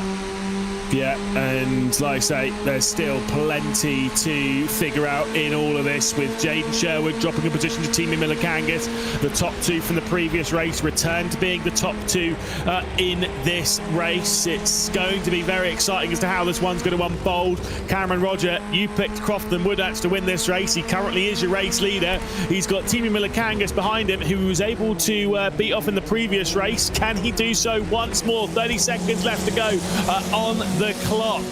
We're about to head on to the final lap of this race. This race has been absolutely incredible. White flag comes out. Oh, big slide in the background as well for Jordan. McClemens cuts him off. Sherwood is trying to make something happen to hold on to 3rd place, but Hopper, I tell you what, Hopper is looking good as well in this race. Bramley's in behind. It is up to any of these drivers to try and make something happen with half a lap to go. Oh, big slide there. Huge contact from Sherwood. He's going to take out Hopper as well. Both of those drivers having strong races, but the smallest mistake has big consequence. Yeah, indeed. And so the 9 went down to 8. The 8 head down then into what is just 7, really maybe 6 cars that are vying for this race lead. It all separates out once more. Hayden Bramley defends from Sam Sanders, who went off the road in the opening stage of this race, going down into Stowe. Sanders works his way through and up onto the podium with only a few corners left to go in this race. So now that the faster drivers have got to the front, Woodhatch. it's sort of splitting out a bit as, yes, Woodhatch goes wide and Milikangas is basically seeing an open door, an open opportunity. But yeah, they're not being bunched up with the faster drivers pushing through with the reverse grid. They've now swapped around and they are spreading out, so it's a bit less chaotic, and it's now down to the racecraft. Here goes Milikangas for the lead. Yeah, can he find his way through? He was denied in the previous one by the driver he's battling with now. He looks to the inside as they head their way into Cops. The up and under potentially coming in here for Crofton Woodhatch. Can he refine the slipstream as they work their way back out through Magus Beckers and Chapel? Off the road in the background there, I think, was Matt Kendall. Dylan McClements has found his way past on Hayden Bramley as well. And now through on Sam Sanders as well. It's Dylan McClements onto the podium, but there's big contact there between Sanders and Bramley. Between Sanders rather and McClements. And Bramley's found his way back onto the podium as Woodhatch is back into the race lead. Top 3 breakaway now. I think the podium is sorted, but what order is it going to be? Woodhatch, Milikangas, Bramley, final time in towards the braking zone. Milikangas, he thought he had the lead at Cops, but now for one final time to the outside. Yeah, he's got to do it here at Stowe. This is it, the final real opportunity. Side by side between the top 2. We saw these battle for the race lead a few moments ago. Milikangas is out wide though, and Woodhatch has found his way through. He looks like he's going to be able to hang on. Crofton Woodhatch will be victorious for the 5th time this season. Importantly though, it will be 4 in a row for Crofton Woodhatch. A brilliant drive to go from 9th to 1st in what has been an unbelievable race here at the home of British Motorsport. The wet weather has put on quite the show, as has the field here in the UK Formula 4 1600s, as Crofton Woodhatch is victorious once again. You could not write this stuff. Unbelievable race. The second race of the evening for the Formula 4 1600s. That changed every single corner. In the end, it spread out with some incidents at the end. Sanders is going to be down there in 8th with McClements after their contact halfway through that lap as well. Jonathan Smith getting up into 13th as we see there. But oh my word, that top 8, top 9, oh, just a tiniest bit of contact, bit of a wiggle from McClements. He couldn't turn right and therefore went straight, made further contact with Sanders. And that's a big, big shame from that driver because he was looking so strong. Any of those drivers, Lewis, could have been on the podium. In the end, it was Bramley. There was further contact. I think that was Jordan with Sanders as well. So Sanders having good pace, but only getting 8th place. Yeah, indeed. That's a troublesome end to what has been a chaotic race. Crofton Woodhatch then will be victorious for the 4th time in a row. Team Miller Kangas, the same top 2 from the previous race. Hayden Bramley, though, will join them on the podium. 15th to 3rd. Great drive from Bramley. Matthew Jordan in 4th position with Kendall, then Sherwood, Hopper, Sanders, Summers, and Rebecca Morrell from the reverse grid pole down into 10th position. Sam Sanders, for the 2nd time, is getting the fastest lap of the race, proving once again he has the pace, but maybe not quite the race to put it all together. Didn't quite have the luck to go with. Mario Rass goes up from the rear end of the field up into 11th position with Jonathan Smith, Jeffrey Decker, Mark Winter, Isaac Gade in 15th position with Paige Dovenbout. Dylan McClements will finish down in 17th. The 2nd time this season been running in the battle for the victory, or at least the podium, before finishing right the way down the field at the end of the race. Wan Shilin would finish a lap down. Brandon Loudon, a retirement from the race. A lot to discuss after that one, not just between myself and Cam, but also between myself and our podium. Crofton Woodhatch, the superb performance to put on yet another victory. It is Woodhatch on top for the 4th consecutive time. We were talking about that in the post-race interview after race number 1, and you've done it 4 in a row, back-to-back good race 2s that has netted you another victory. That's incredible. Yeah, happy with that. I didn't think I was going to get it at one point because I was still in like 8th. I think still fighting with everyone, and then all of a sudden people started. I think the conditions were getting worse and worse, so people were just getting caught out a little bit, and I was just able to be there to pick up the pieces. But no, I was still putting on some overtakes. Good race, good points. Yeah. Whilst both races were wet, it did seem as though the conditions were very different from one race to the other. Of course, race 1 had a lot more standing water. Race 2, less standing water, but it seemed like there was almost maybe more rain dropping down. Well, there was rain dropping down the circuit quite a lot there. What was the difference of conditions like from your perspective? Which one was harder? Which one was easier? What was it like racing in a pack of 9 cars that looked absolutely mental? I think the first race was easier. It wasn't as... The second race was a lot like slippier. It was just a bit more. It was greasier. But no, the first race was you had to avoid big puddles. The second race was you don't know where the grip is pretty much, so you're just guessing on every lap going into every corner. But no, once I got out in the lead, I was a bit nervous because it was still raining and getting heavier. And then I think you saw on the final lap, Timu and Hayden went off at the same corner at Stowe, I think, because the conditions were just getting worse and worse every lap pretty much. But when you're in the pack, you sort of are just judging off of everyone else. So once I got into the lead, it was a bit in the unknown, but no, I managed to hold on to it and keep the win. Obviously, I'm going to get way too far ahead of myself here, but the longest streak of victories in the UK Formula Ford 1600s history was, of course, Henry Moore in our opening season, 6 in a row. Obviously, you're now on 4 in a row, which means that you could tie that at Knockhill. How are you feeling about Knockhill in a couple of weeks' time? Is it you're reckoning it's going to be a tough one if there's a big reverse grid again? Yeah, it will be tough if there's a big reverse grid, to be honest. I need to have a good race there. I didn't have a good race there last season. It was probably my worst or second worst round, so I'm just looking to do better than I did last year. It's possible. I think Henry won both round there, so it's definitely possible. But yeah, we'll see. Well, best of luck. We'll catch up with you in a couple of weeks' time. Enjoy the breather. Thank you. There we go, Crofton Woodhatch. Let's chat to our other podium finishers, of course, with Team Miller Kangas once again on the podium. Coming up once again, short of victory, but what a great round. 2 second-place finishes. That victory's out there somewhere, Timu. Yeah, I managed to get to the battle again, but then I overshoot the braking on the last lap. Well, congrats to Crofton again. What do you think is going to happen in a couple of weeks' time when we go to Knockhill? Those races, the races here have been pretty crazy. The races there north of the border, potentially going to get some rain involved as well. You never really know what's going to happen up there. Yeah, I don't want to say anything yet. We will see, but it will be interesting. We will keep our fingers crossed for you, team. It's been a tough night of racing. We'll let you have a bit of a breather. 2 second-place finishes, a great double podium. Yeah, thank you. And finally, our third and final driver onto the podium, Hayden Bramley, of course, who did not have a particularly good race one. You had great pace, you were battling up there, got dropped all the way down to 15th position. Didn't matter, though, for race 2, up into the podium with some dramatic final lap antics. What was that like? That race looked crazy. Yeah, there was plenty of times where I thought it was over.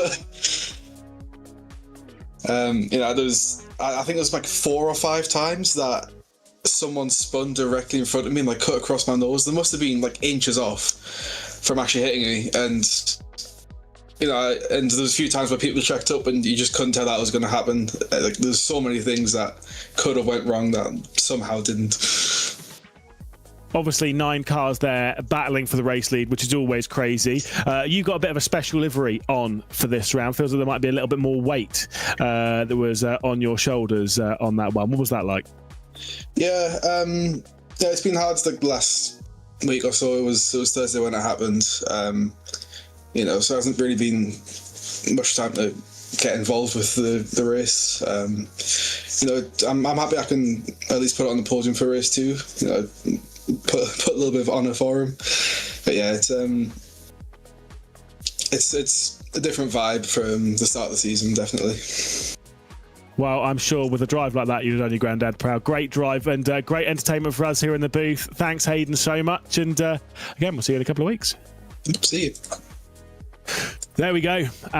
Race is all done there for the UK Formula Ford 1600s. Next up, though, it'll be time for the British Formula 4 Esports Championship. It's going to be so exciting. Weather conditions look like it's going to be basically the same. Stay tuned. We'll be back in just a moment's time for that.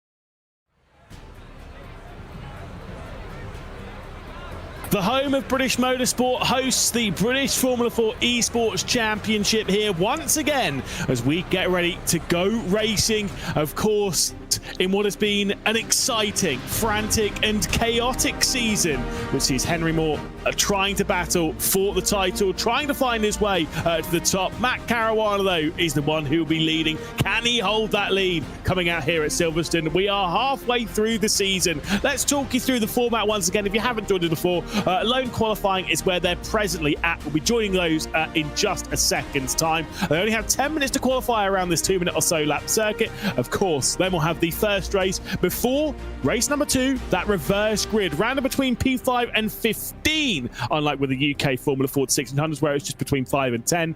Always performs its fair share of drama. Trust me, you would take 9 in this if that were the case. But of course, we do expect some big numbers to be pulled. Let's talk you through the prizes, of course. The £5,000 prize pool for the Teams Championship, £2,500 for the winning team, £1,500 for second place, and £1,000 for the third place team. Of course, you've got those base performance simulator prizes. The top 3 teams will receive 1 full day on the single-seater simulator at Banbury, the base performance simulators alongside an engineer. They also will get the 2026 Tools British Formula 4 Championship hospitality for the winning team, which is always great to have those tickets and get that experience with the British Formula 4 Championship. But of course, there is the pole position award, which we'll be talking about in a few moments' time. Of course, the pole position award presented by Base Performance Simulator. The driver with the most pole positions across the season will win the BPS FW1 steering wheel and the BPS DDU as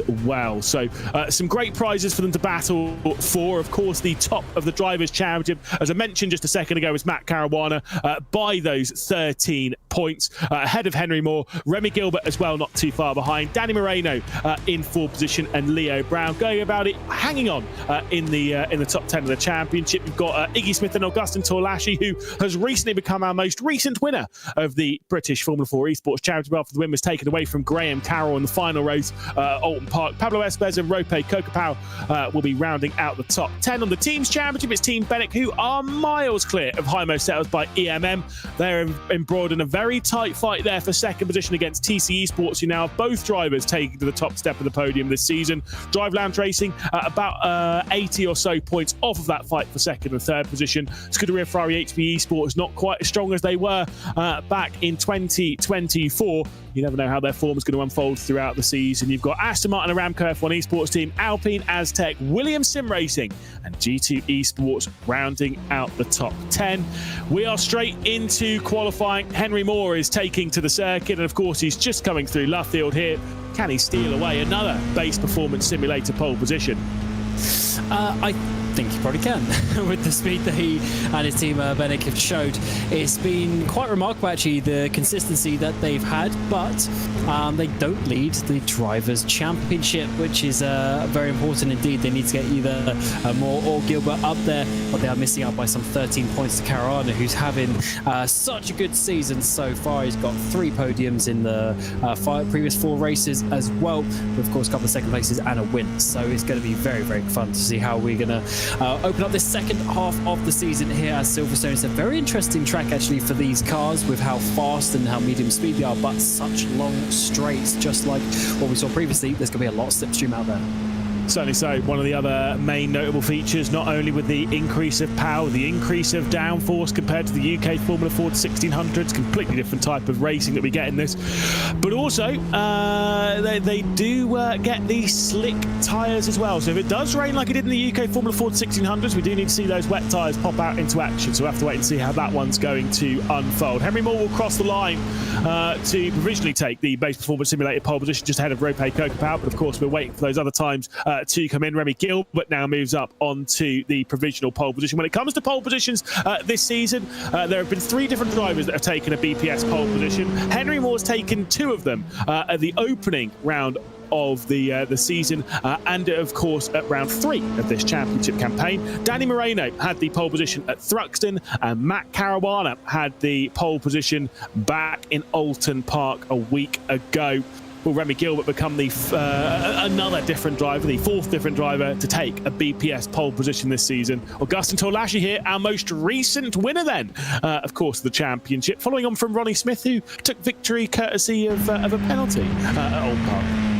Yeah, some of the Alton Park, it seems, a little bit dodgy out there, and Will Chadwick involved both times on both ends. Very interesting race we had at Alton Park just 1 week ago. Yeah, TC Sports getting 1st and 3rd as well in that race, in the second race in the end after penalty. So sitting 3rd in the Constructors' Championship, and they are just 8 points behind Hymo Setters by EMM as well. So that's Caruana and Chadwick just ahead of them. So Moreno and Torlaschi, 3rd and 4th as it sits. That's not looking too bad for them. No, it's not too bad at all. We've said this quite a lot with the TC Sports team, especially when they impressed so much in the opening couple of rounds of the season, that I don't know what you were necessarily expecting from TC Esports. Of course, Thibaut Courtois' esports team there coming into the season. I was expecting maybe some solid results, but I wasn't expecting what we've got here. A team that's really fighting up there in the championship. They're fighting for second place in the championship, which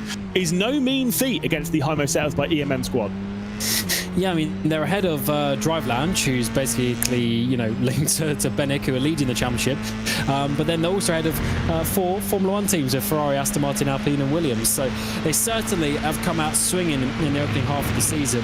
And I think they're going to be fighting all the way to the end. It's going to be a tight championship. Maybe not for the win of the championship. Benek are looking very good for that. But for second place, it is going to get very close between them and Hymo. I'm really excited to see what they're going to do. They're an exciting pairing of drivers as well out there. They do bring the entertainment. Yeah, they always put on quite the show.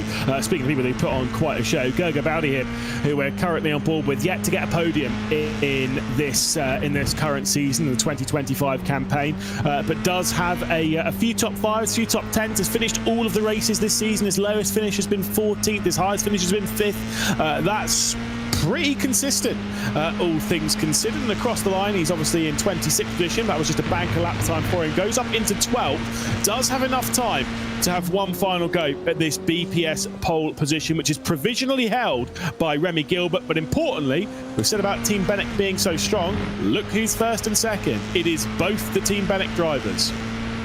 Which, considering how close everything is, especially inside the top 7, that is remarkable that they just always have that extra few hundredths of a second compared to their drivers. The car looked very stable there as we work our way through Cops into Magus Beckers and Chapel. Let's see just the speed that he's going to take through, keeping it in 6th gear and then dropping it down. Is it still going to be 4th gear maybe as you work away through Chapel? Yet 4th gear. That is going to be some nice average speed working through there. Very settled and stable. So they definitely know what they're doing with this car, and that's obviously explains why they're at the top of the championship. Yeah, Henry Moore, of course, who is battling for the title here, knows this car through and through. When it comes to racing at Zandvoort a bit later on in this season, I think the entire field here in the British F4 Esports Championship might have got a bit of a scare a few days ago when in the FIA Formula 4 Esports Global Championship, the opening round of that season ended up being at Zandvoort, and guess who absolutely dominated proceedings there? He pieced together a great qualifying lap and also led pretty much the entire, I think he led all of the race. It was Henry Moore. Will he be able to do the same here? Well, he's not going to be able to start from the base performance simulator's pole position because he missed out on that lap. Remy Gilbert will still be the one hanging on.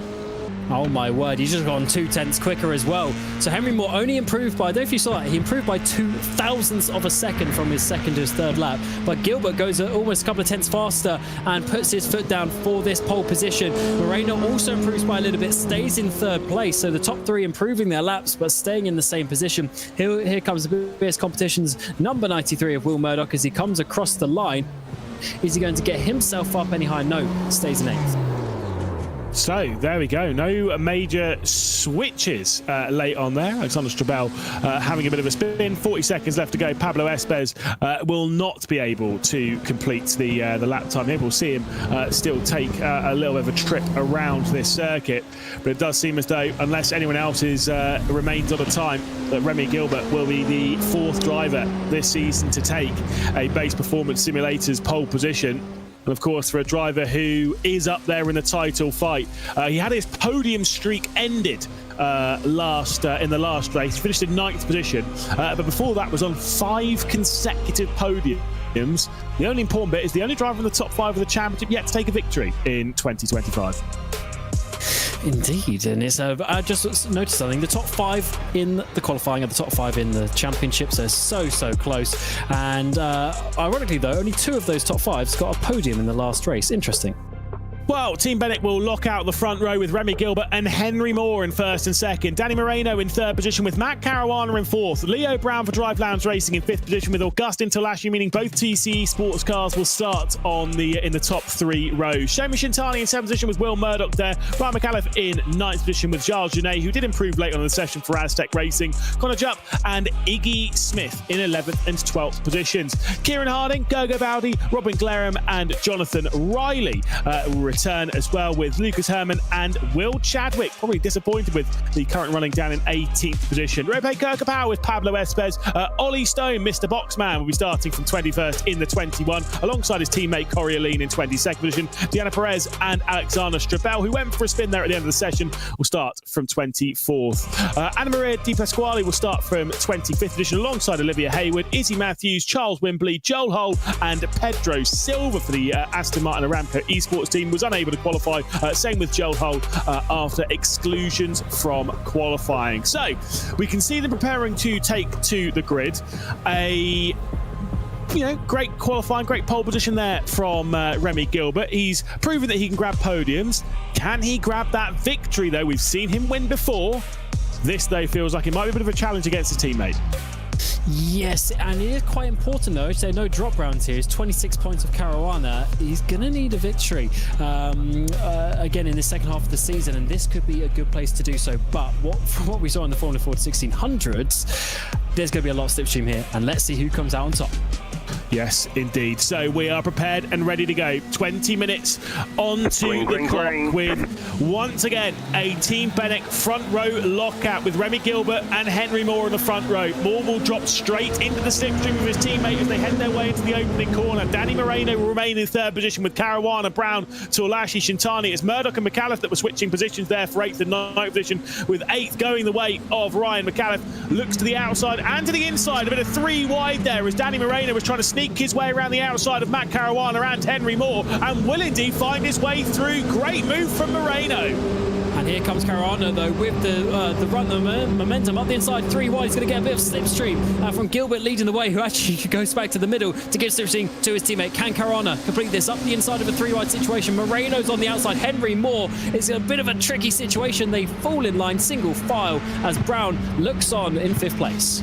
And now, obviously, looking at the old stat book, Matt Caruana and Henry Moore both have 7 victories apiece. The #1 spot on the all-time winners list goes the way of Luke McEwen and Pete Berryman at 8 wins apiece. A victory for them this evening could see them go joint top at the all-time. If they take both victories, which is very possible around here, then maybe we'll see a new leader on the all-time winners list. At the moment, though, it's Remy Gilbert who's pulled out by half a second as we go into Maggotts, Beckers and Chapel for the first time. Yeah, this is far from done, though. A lot of fast drivers, as I say, top 5 on the road, top 5 in the championship. The big names up towards the front, and they are not going to give up without a fight. But Gilbert's looking strong, isn't he? There's Tolashi as well in 7th place. That is a strong qualifying for them. He's got to follow his teammate through, who's up in 4th, because a Constructors' Championship is on the line for these guys as well. Indeed. We'll say Henry Moore was victorious around here 12 months ago, along with Elias Riker in the reverse grid race. Remy Gilbert, who currently leads the race, I don't think he had particularly the best run around here. He was 8th and 5th, so not too bad, but he's aiming for something better. He's aiming for another victory. He's had 2, 1 a season in the 2 seasons that he's done in the British Formula 4 Esports Championship. He currently leads the way, but those gaps are closing up at the front of the field as the slipstream's taking over. 1 lap complete. Is Gilbert leading from Caruana, Moore, Moreno, Brown, McAuliffe, Augustin Torlashi's dropped down the order. There is a crash in the background. Yeah, Holland Strabel went off at the final corner. Shintani's obviously had some issues as well. He's down 23 places on that opening lap, so he really got cluttered out to the way somewhere at some point. We'll try and take a look at that one. But yet 2 big crashes on the opening lap. Ollie Stone is dropping down the way as well. Oh, there's already a wiggle there. And then I think it was Hull got tagged by Strabel, but I didn't quite see how that one started. I think yeah, potentially. It might be the other way around, but yeah, either way, there was a bit of a moment and then the tag. That is the important bit to pick out. Also got this one and the big slide coming off for Shintani, dropping down the field now into 30th position. Big shame for Shoma Shintani. Out then onto the old start-finish straight. Gilbert will be leading from Caruana and Moore. And again, we've said time and time again, yes, Gilbert and Moore are teammates. Yes, Leo Brown is a part of the sister stable of all that group. Matt Caruana, in the years that he has been racing in this championship, he's always had to deal with these teammate games either side of him, whilst he feels like a bit of a lone wolf. I think he likes feeling like a lone wolf. He certainly does a good job of it. And let's see this once again determined as he's going to make contact there. Unfortunately, with one of the Ferrari cars, that's the 70th Riley, who missed the previous round, comes back in, already getting into some shenanigans. Did realise, by the way, I'm just taking a look at the old stats here. The top 2 here, between Remy Gilbert and Matt Caruana, they have both got the most, well, it is, you know, they're the 2 most experienced drivers on this field. Henry Moore will look to the inside for the 2nd position. Remy Gilbert has 39 races. Matt Caruana has 40 races of the 52 that we've had in the British Formula 4 Esports Championship. Henry Moore is trying to mix it with them, but of course has so many victories in this championship. The way they're just going to be playing the slipstream here might open the door for Danny Moreno to potentially start knocking at the door. Ryan McAuliffe as well will try and find his way into this mix somehow. Yeah, for Caruana looking to the inside. Don't think that's necessarily the place to make the overtake, but you're at least trying to bring some tension to your rival up ahead. They stay in line as we work our way through the 3rd corner of the track. Leo Brown in the background has got Danny Moreno as well for 4th position. Side by side they remain in towards the loop. Moreno gets that one back, and now McAuliffe is going to be diving up the inside. Oh, that's going to be so close between them as the driveline driver gets pushed to the outside. He's got a bit of slipstream ahead, but it's Moreno who now chooses to give that slipstream to try and force that battle up ahead, but Brown is not going to give this one up on that inside. Yeah, of course, like you say, Moreno there trying to force the side-by-side between those two cars behind. Going into Brooklands, it is still going to be, it is going to go the way of McAuliffe there. Leo Brown behind, then Augustin Torlashi with the fastest lap of the race. And of course, do you remember the fastest lap does come with a bonus point for it? We take a look on board with Ryan McAuliffe in the very dark room. We've spoken about this time and time again over the last few seasons. I couldn't do that. Surely that's a lot of strain of the eyes. Dark room, but bright screen. And no blue light glasses either. That's, I mean, full concentration, let's be honest, but that is certainly some strain. Don't do that for hours on end. Yeah, I guess, I don't know. I don't mind it, but definitely gotta have at least a little bit of background light. He's got podiums though. We've spoken to him before this season, so he knows what he is doing. It's working for him, as we are seeing Gilbert still leading from Caruana, who's not making a move this time around. Is this the choice of sitting in behind for now, but they're not exactly pulling away? Do you remember how many podiums Ryan McAuliffe has in 32 races? 1, 2. It is 1, and it was early in the season, which is impressive for a driver who has shown so much speed. We spoke to him on that podium, of course, earlier on the season in race 2 at Thruxton. That is a determined man to find a victory this season, and he's got the pace. It's just about piecing it together. At the moment, he sits in this lead battle as we ride on board with Henry Moore. Already ticking down 6 or so minutes of this race. Still plenty of time left to go, and for this lot up here, they'll be well aware of the long game that needs to be played here. Yeah, championship on the line halfway through the season, and they're top 3 in the championship, top 3 on the road as well, so they all know what's up for grabs. You don't want to be getting into some silly battle and allow the third of the top 3 to get away and have some easy points. So that is why they're sitting calm at this moment in time. The problem is that it's just a big train behind, so it's going to get very tense, like what we saw earlier. It's the top 12 drivers down to Glareham, who's all in this big battle, is going to explode at some point. It certainly will. You know it does. Like later on in this race, it all just comes together, and we do get that chaotic crescendo on the race to the checkered flag. Look at how much of the racetrack is being used there from Remy Gilbert as he pulls over straight to the left-hand side, using all of the available road there on the run through Cops and on the exit as well. We ride on board with Matt Caruana. We'll be picking up those bits of dirty air, praying that no rain will be coming down on this race. I don't believe it will. I think it's just going to remain overcast, so we should be safe from it. Safe is a relative term. I mean, I don't know about you and me. I wouldn't mind a little bit of rain. That would be quite interesting, considering, as you say, they have the wet tyres, but they're in the pit lane. So do you stay out in such a short race? Do you actually stay out on the wet track? That would be a very interesting situation should we get to it. 12 minutes remain in the opening race of the British F4 Esports Championship for tonight. A little bit wide there for Gilbert, but he holds on. No big mistakes, but I know the slipstream pulls everyone together as well, but I don't think Gilbert is the fastest driver in this train either. Don't worry, everyone. I'm just teasing you. We aren't going to get any rain in this race. I've just checked the weather forecast. It is not raining in this one. It is what it is. We're just going to remain overcast and foggy, also known as British weather. Yes, indeed. I mean, this is a summer's day. I mean, this is mid-August out here in the UK, unless it's the 2 weeks, the random 2 weeks where the sun does come out. As there is Moreno looking fairly calm, to be honest. He sat there in 4th place. He did not look stressed at all. He's just waiting, biding his opportunity, trying not to have any major issues in this race. As I think, is that Chadders that we're looking at, the number 88, unfortunately not able to keep up with his teammate up in 2nd. No, let me tell you what this is. This is perfect golfing weather, as I'm sure Paul Crawford will also agree. There was the slide and the spin then from Will Chadwick, and the slamming of the curb. Thankfully, this isn't IRL, because that looks painful. Either way, we look back at Pablo Espes trying to keep a couple of drivers behind. I think it is... it would be going to go about directly behind him, wouldn't it? It would be the number 13 fighting for 13th place with Espes up ahead of him. And these drivers, they were having some solid races so far this season, but unfortunately they've dropped way off. So it's now Connor Jupp who's on the back of the top train. They dropped off by 3 seconds, so they're not going to be involved with the top points here today, as there's Harding for Drive Lounge in the 58 machine trying to work his way further up. He's got some spectators in behind. The extra pressure at the Drive Lounge studio.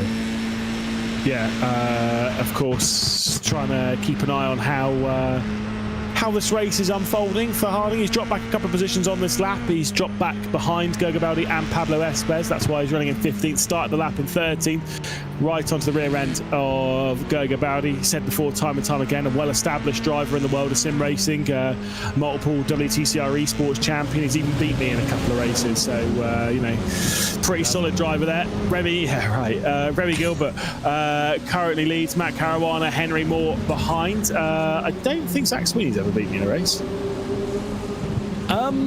Possibly not, but have you? Because we never had a race together, I don't think. Yeah, exactly. Just wait, one day he will be. It was maybe Caron is going for the lead this time. They're not going to sit behind forever, and I'm very surprised that they're waiting so much, purely because the gaps aren't working. They aren't opening up behind, so the opportunity is still there. They're just giving themselves less time. At least if someone goes for it, they might splinter it up and then have less of a battle. I mean, they've got 10 drivers in 2 seconds, 12 in 2.5. This is not looking good by the time we get to the last 3 laps and everyone opens the door. Full concentration here from Danny Moreno, using that slipstream onto the rear end of Henry Moore. Of course, Caruana and Remy Gilbert, all these drivers know what it takes to get the job done, to see the checker flag first. But as we've mentioned before a few times during this race, I get the feeling that we're getting some looks here, Cam, but I'm not getting the feeling that we're getting anything major. I think everyone's being a little bit patient. As the race ticks on, though, those further behind this, your Leo Browns, your Augustin Torlashes, even further back with the Iggy Smiths, the Robin Glarams, the Connor Jupps, will get a little bit more aggressive here, because they're going to need to work their way through so that they're there later on in the race. Leo Brown thinks now is the time to find his way past Ryan McAuliffe as works his way. Oh, a bit of leaning between the pair of them. Squeezes Ryan McAuliffe straight off the road. Don't know if you can keep that one. Yeah, that is still not over yet, because there's a big send down the inside by McAuliffe. Fair play to McAuliffe to hold on to that one. Up the inside, though, is going to be for Brown. In towards the final. Oh, this is so tight.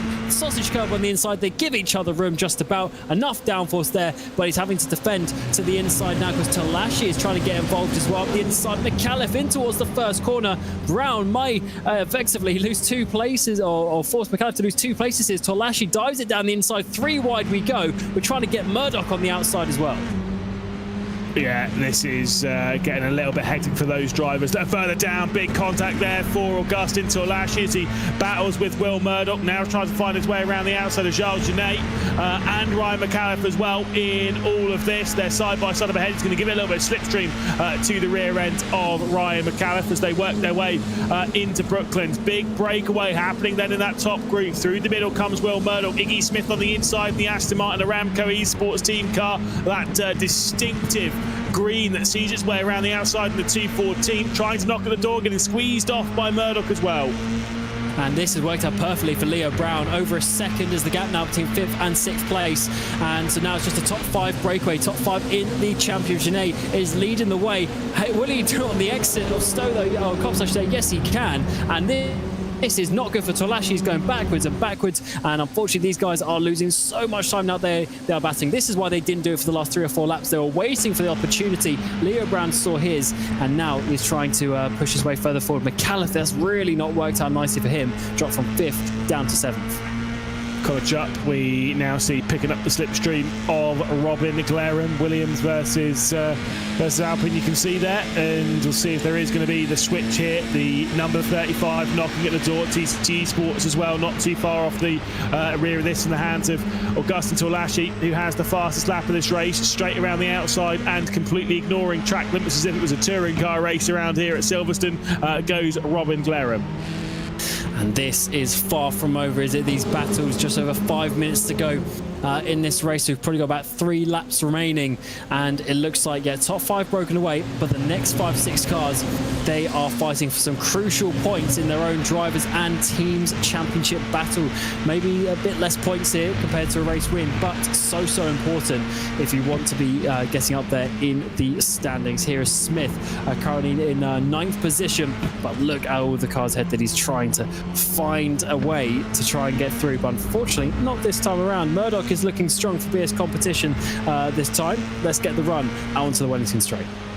Indeed, you can see that massive gap though between 5th and 6th position. Leo Brown back to Charles Genet, Ryan McAuliffe. 2 seconds now as Ryan McAuliffe will take over the lead of that group.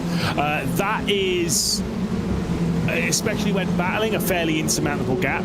If you're not battling, that is entirely plausible to close down if the top 5, well I say if, when the top 5 do properly battle.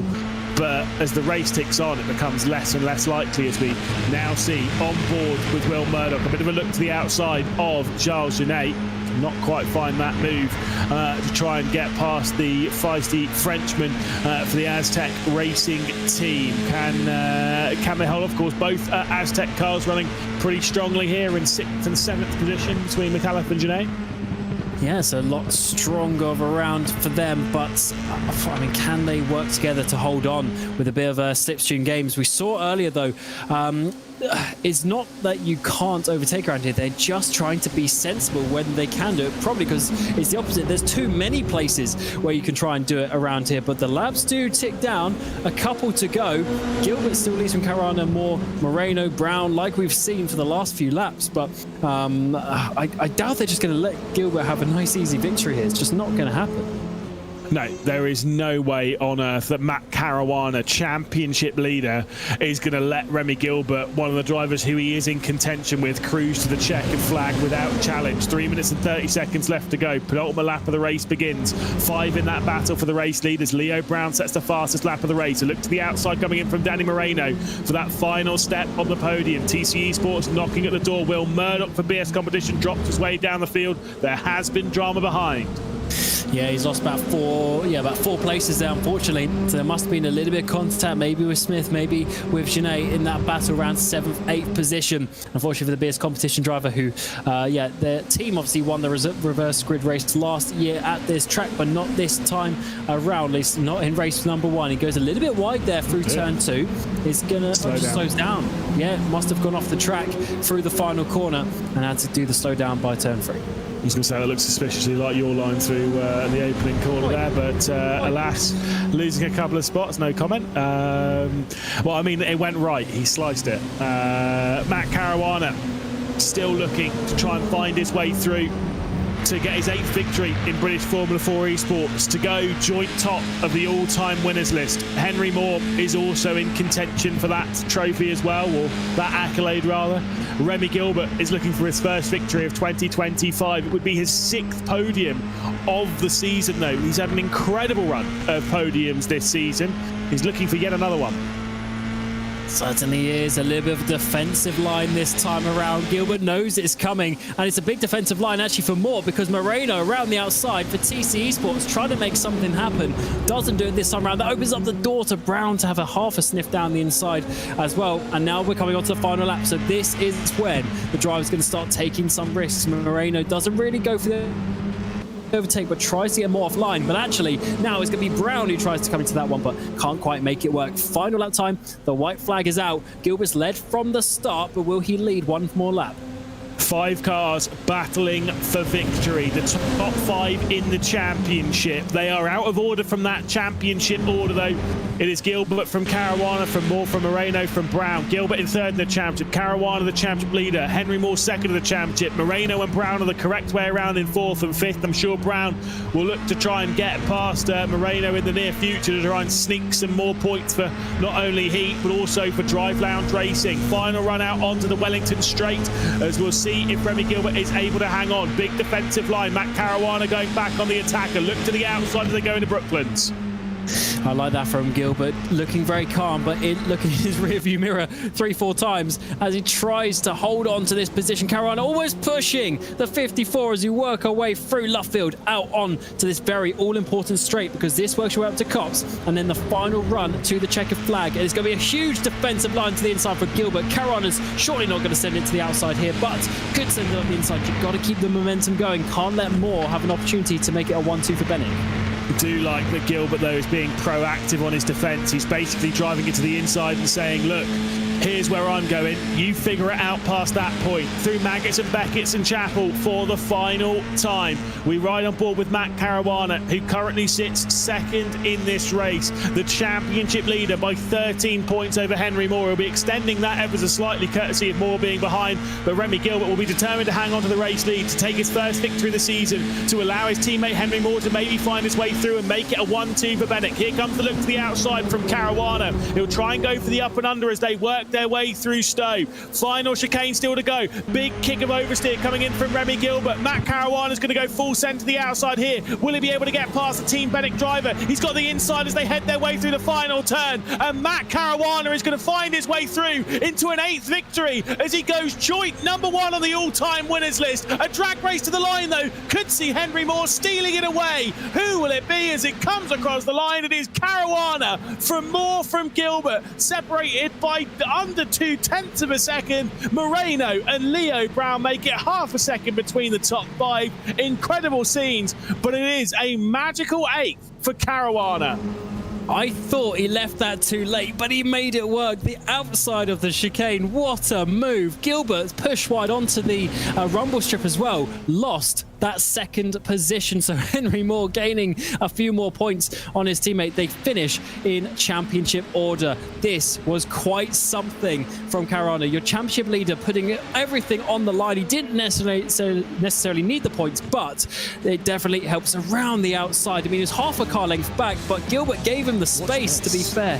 And on the exit, just slides him up nicely. And that bump of the curb allowed the 77 of Moore to get through to second. Yeah, I'm sure for those behind the scenes at Team Bennett, for the likes of Seb Hawkins and such, that would have been a bit like a, whoa, heart and mouth moment. But alas, they'll still take a second and third. It's more very healthy points. It's another podium for Remy Gilbert. It's another podium for Henry Moore, who has more podiums than any other driver this season. At now 7 podiums from the 9 races we've had.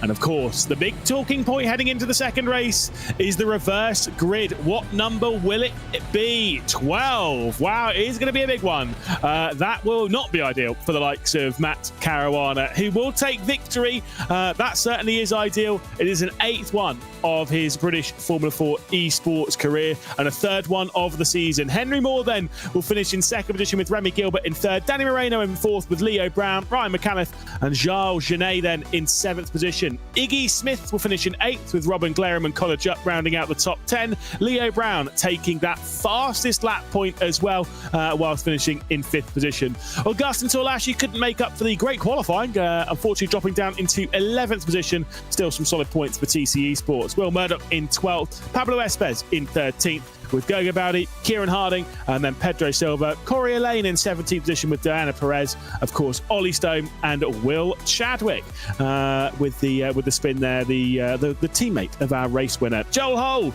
Rope Kokopau, Anna Maria Di Pasquale will finish in 23rd position with Izzy Matthews. Then Shoma Shintani had a big moment going into Cops early on in the race. Lucas Herman, Alexander Strabel, Olivia Hayward, Charles Wembley, and Jonathan Riley would be a retirement 28th, 29th, and 30th, all retirements from that race. Now, the important part to deal with here is chatting to our top grouping in the race, of course, starting with our race winner. I'm sure they're all waffling, but I'm still going to drag them in anyway. Of course, we'll start with Matt Caruana. Another victory, a 3rd one of the season, a championship leader. Things are looking very good for you. You pieced your way through perfectly. Before we start talking about some of the stats and such like that, that move through the final chicane around the outside of Remy, that was incredible. I mean, did you think you maybe left it a little bit too late? I know Cameron Roger, my co-commentator here, thought you might have done. Yeah, to be honest, when we got into the back straight, I thought this is going to be difficult, but I had to go for it. Well, I didn't need to go for it, but I want to win races. yeah, no, it was a good move in the end. Like respect between me and Remy.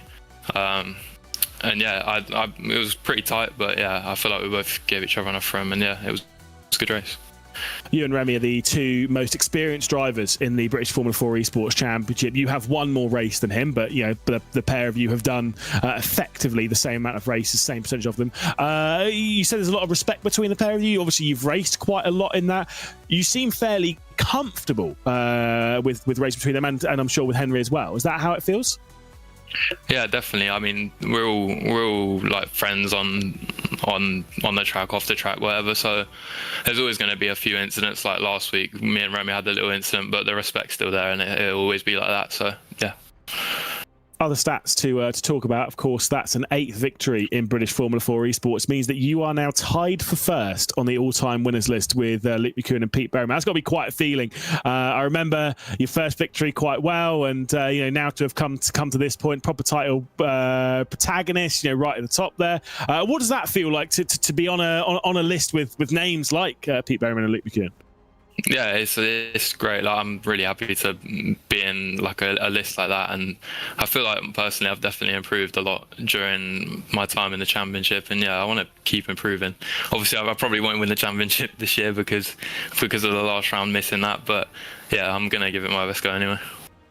Well, you never know. You got I think it's a 19-point lead in the championship. You build that over the next 5 races, you never know what might happen at Brands Hatch. Best of luck from 12th position it'll be. We'll catch up with you in the near future. Cheers, thank you. There we go. Matt Caruana once again victorious. Another driver hunting to go.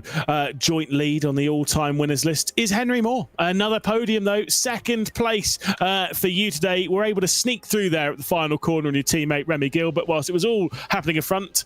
3 of you separated by a 10th and a bit of a second. What a crazy race there. I mean, you managed to pick through and score some decent points as well. What was that like?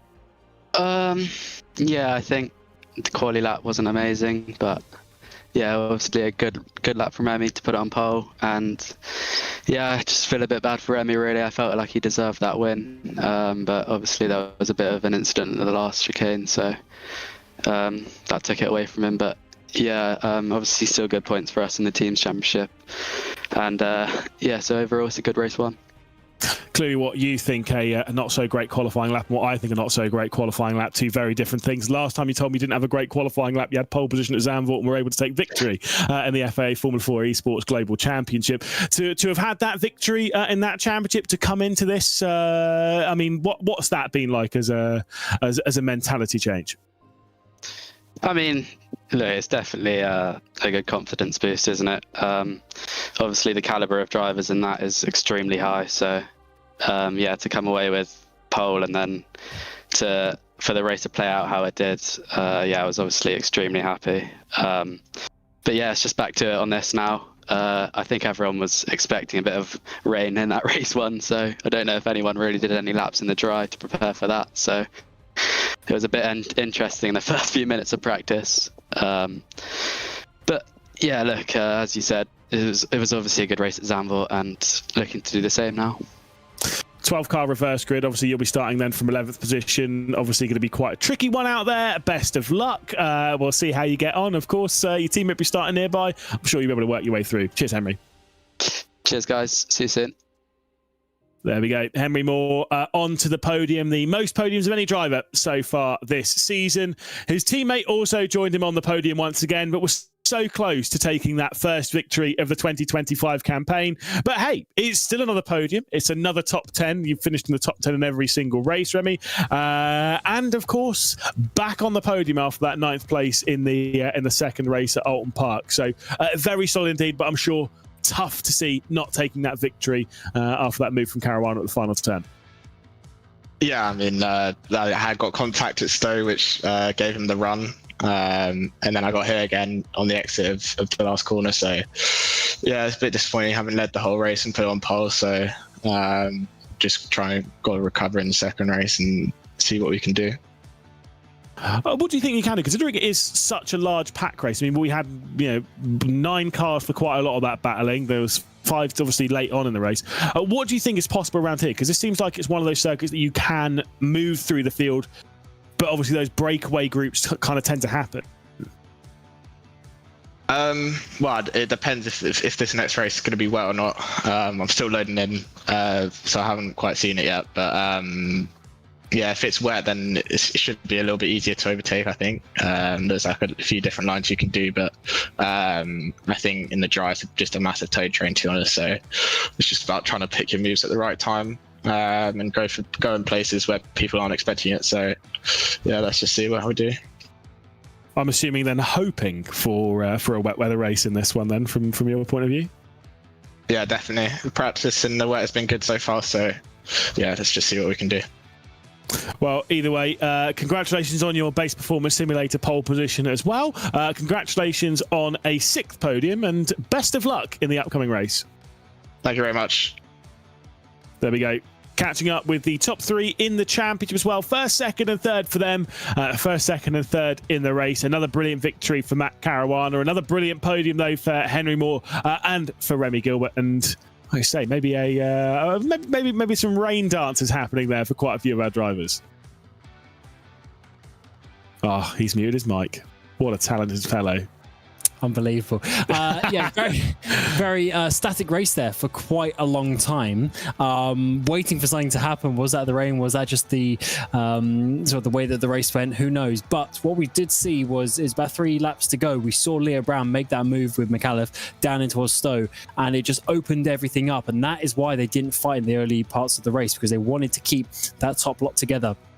If Caruana started going for that move earlier, it would have just caused all sorts of havoc behind. And we saw in the end, obviously, that sort of second group that formed because of that. I think we're going to see a similar situation once again, although obviously the faster drivers are now a little bit further back. They're going to be pushing their way forward. And I think you're going to see a couple of sends, because the difference in points here in this championship is actually quite dramatic. So for Caruana, he might be leading by 19 points. That could easily swap around if he has a little bit of a moment, and then Gilbert or Moore, they get up towards the podium. The points are going to swing very quickly. I've said it before, and I will say it again. I actually really like this points format, because it really does, like I say, it is aggressive. It really rewards those victories, those top 5 results. If you're consistently in the top 5, you will be a championship contender, even if it's like 4th, as long as you're up there consistently. But the moment that you don't score any points, suddenly that gap blows way out of proportion. It rewards consistency, but it rewards being at the front. And especially when you have, like we said, even a 5-car group, the difference between 1st and 5th on those points is quite a large margin. Obviously 45 points for the victory, and then 39 for second. Even that 6-point margin is quite large. No, it's not as large as, say, for example, the percentage gap between 1st and 2nd on the standard FIA points of 25 to 18. But it's still quite a large jump, those 6 points. Absolutely, and the race results are so important. Looking at the qualifying stats here, I mean, Gilbert, the last 3 races got second, first in qualifying. Caruana's done 4th, 1st, 4th. So, okay, fair enough, 4th place is still not bad qualifying, but those couple of places he's had to work through and get those extra points. So Caruana has been so strong in the races, and that is why he is there leading the championship. As you say, consistency is the aim of the game. In this one is a very quick championship. Not many races overall in terms of the full season. Just 16 out there. And look, Lewis, this is definitely rain. So Henry Moore was expecting rain in the first one, didn't come, but race 2 is definitely going to be wet. Yes, indeed. Did see the note was scattered showers, which again does seem like a normal Wednesday. You can see the grooves are there on the tyres. It is obviously you can see there. You could be taking some slicks out on there. Although I would love to give it a go. It takes me back to one of the days when in my early esports youth, when we were practicing, when you get bored of practicing. Wow, that's a big puddle on the inside of the opening corner. My goodness. Wow, proper lake there. We'd have a bit of a fun time. You get on slick tyres at Spa, and the goal was to get to the top of Eau Rouge in the wet, which, by the way, difficult, really tough. That was one corner. You couldn't even make the first corner. On slick tyres, no, because you'd always spin out and actually like if you stopped, you couldn't get up. There's too much wheel spin. So it was basically like a challenge, like being a buttery smooth challenge. Not saying you could learn anything from it, but it was hilarious. Yeah, sure it is. I mean, it's hilarious just watching Henry Moore, and he's on wet tyres as well. These puddles are huge. Look at the counter steer that he's having to do. The rear of the car is really rotating itself. And to answer Lewis, I'm a little bit scared coming in towards the first lap. Everyone's going to be slicing their way through the first couple of corners sideways in towards a braking zone at Village. This is going to be a bit dangerous, and to be honest, I'm loving the fact that he's taking different racing lines as well, sort of by choice, trying to get off the rubber line, get away from the puddles, trying to go as fast as he can. It's very cool to see how dynamic the track is with these wet conditions that we've had for the last couple of years here on iRacing. Oh, that's an interesting line, slamming that curb. Well, I mean, we heard it from Remy Gilbert there in the interview that this is a circuit with the style it is, it's very open to interpretation when it comes to conditions like this, and you can chop and change. And of course, when we're in the race and there's 30 odd of these cars going around, it does change the conditions dramatically lap on lap, but of course this is what everyone will have been practicing for, is for conditions like this. Very interested with how this one is going to unfold. We'll tell you based on practice, not that it really matters at all, but Matt Caruana is topping the practice. Here we are on board with him. He's set 2:19.0, a tenth clear of Harding, Smith, Kirkpatrick, Chadwick. The times really don't matter, but I'm still reading them out anyway.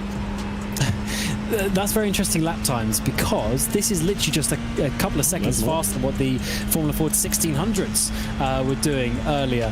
Very, very interesting. Well, I have said that Henry Moore's just gone a second quicker than everyone else. So it's not quite a qualifying session, but they're using it because these couple of minutes are so important to get the knowledge before you go out and fight for a championship. Right. We're moments away from me taking a deep breath and trying to get through 30 cars in a minute, so prepare yourselves, ladies and gentlemen. If you haven't seen this before, we're going to give it a good go. When it comes to points, by the way, we said about how important points are over the previous season. When it comes to points gap to the championship, 13 points separated the first season, 0 points separated the second, and 77 separated the third season. I suspect we might have a very close gap when it comes to that end at Brands Hatch later on in the season. The session moves over then from warm-up, and we get ready for another 20-minute race, although in very, very different conditions. A 12-car reverse grid sees Will Murdoch start from pole position with Torlashi, Jupp, Glarham, Smith and Charles Genet in 6th position, just ahead of the teammate for the Aztec team and Ryan McAuliffe. Leo Brown in 8th position with Danny Moreno, Remy Gilbert, Henry Moore and of course Max Caruana, an 8-time winner in this championship, starting from 12. Espes, Baldi, Harding, Silva, Aline and Perez will be in 18th position. The top 20 rounded out by Ollie Stone and Will Chadwick. Joel Hall will start from 21st with Rope Kirkapau, Di Pasquale in 23rd position with Izzy Matthews in 24th. Then Chintani, Herman, Strabel, Hayward, Wimbley and Riley will round out the 30-car field. You've literally got seconds. Who's winning? Cameron Roger? Leo Brown. Henry Moore. Why not? Let's go for it. Let's see what happens. 20 minutes onto the clock. Tricky conditions ahead of us, and we'll see how things unfold. It is Murdoch starting from the reverse grid pole position as we begin that run down into the first corner. Not a particularly good start though from Augustin Torlashi, who drops back into 3rd position, and they'll watch for that enormous puddle. There comes the spin for Torlashi. He has gone for a spin of the opening corner, and there is chaos behind. I think that might have been Charles Genet, who also went round for the Aztec team. He certainly did, as this is not the opening lap for those guys, but they are just sliding, working their way through. It's not quite raining out there, but it's very wet. Oh, huge send in there by one of the drive lounge cars as well. I think that was Harding. What a move that would have been, but unfortunately didn't quite make that work. The green flag continues though, as everyone has got their way through. No massive crash, at least, as we work our way through turn 3 and 4.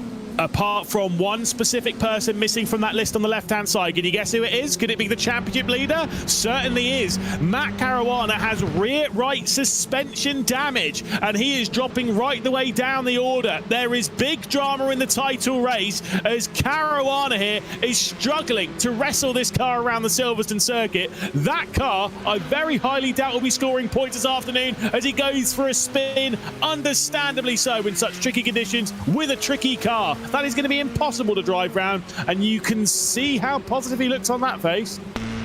Oh my word, this is so big for the championship. I mentioned it in between the two races as well. If he has one bad race, you see, Gilbert or Moore getting up there with some solid points, and he won't be leading the championship after being so consistent so far. Oh, further issues working their way down. Espes has gone off as well. All of the drivers getting past him as he tries to regain himself onto the track. It is tricky conditions out there, even with the wet tyres.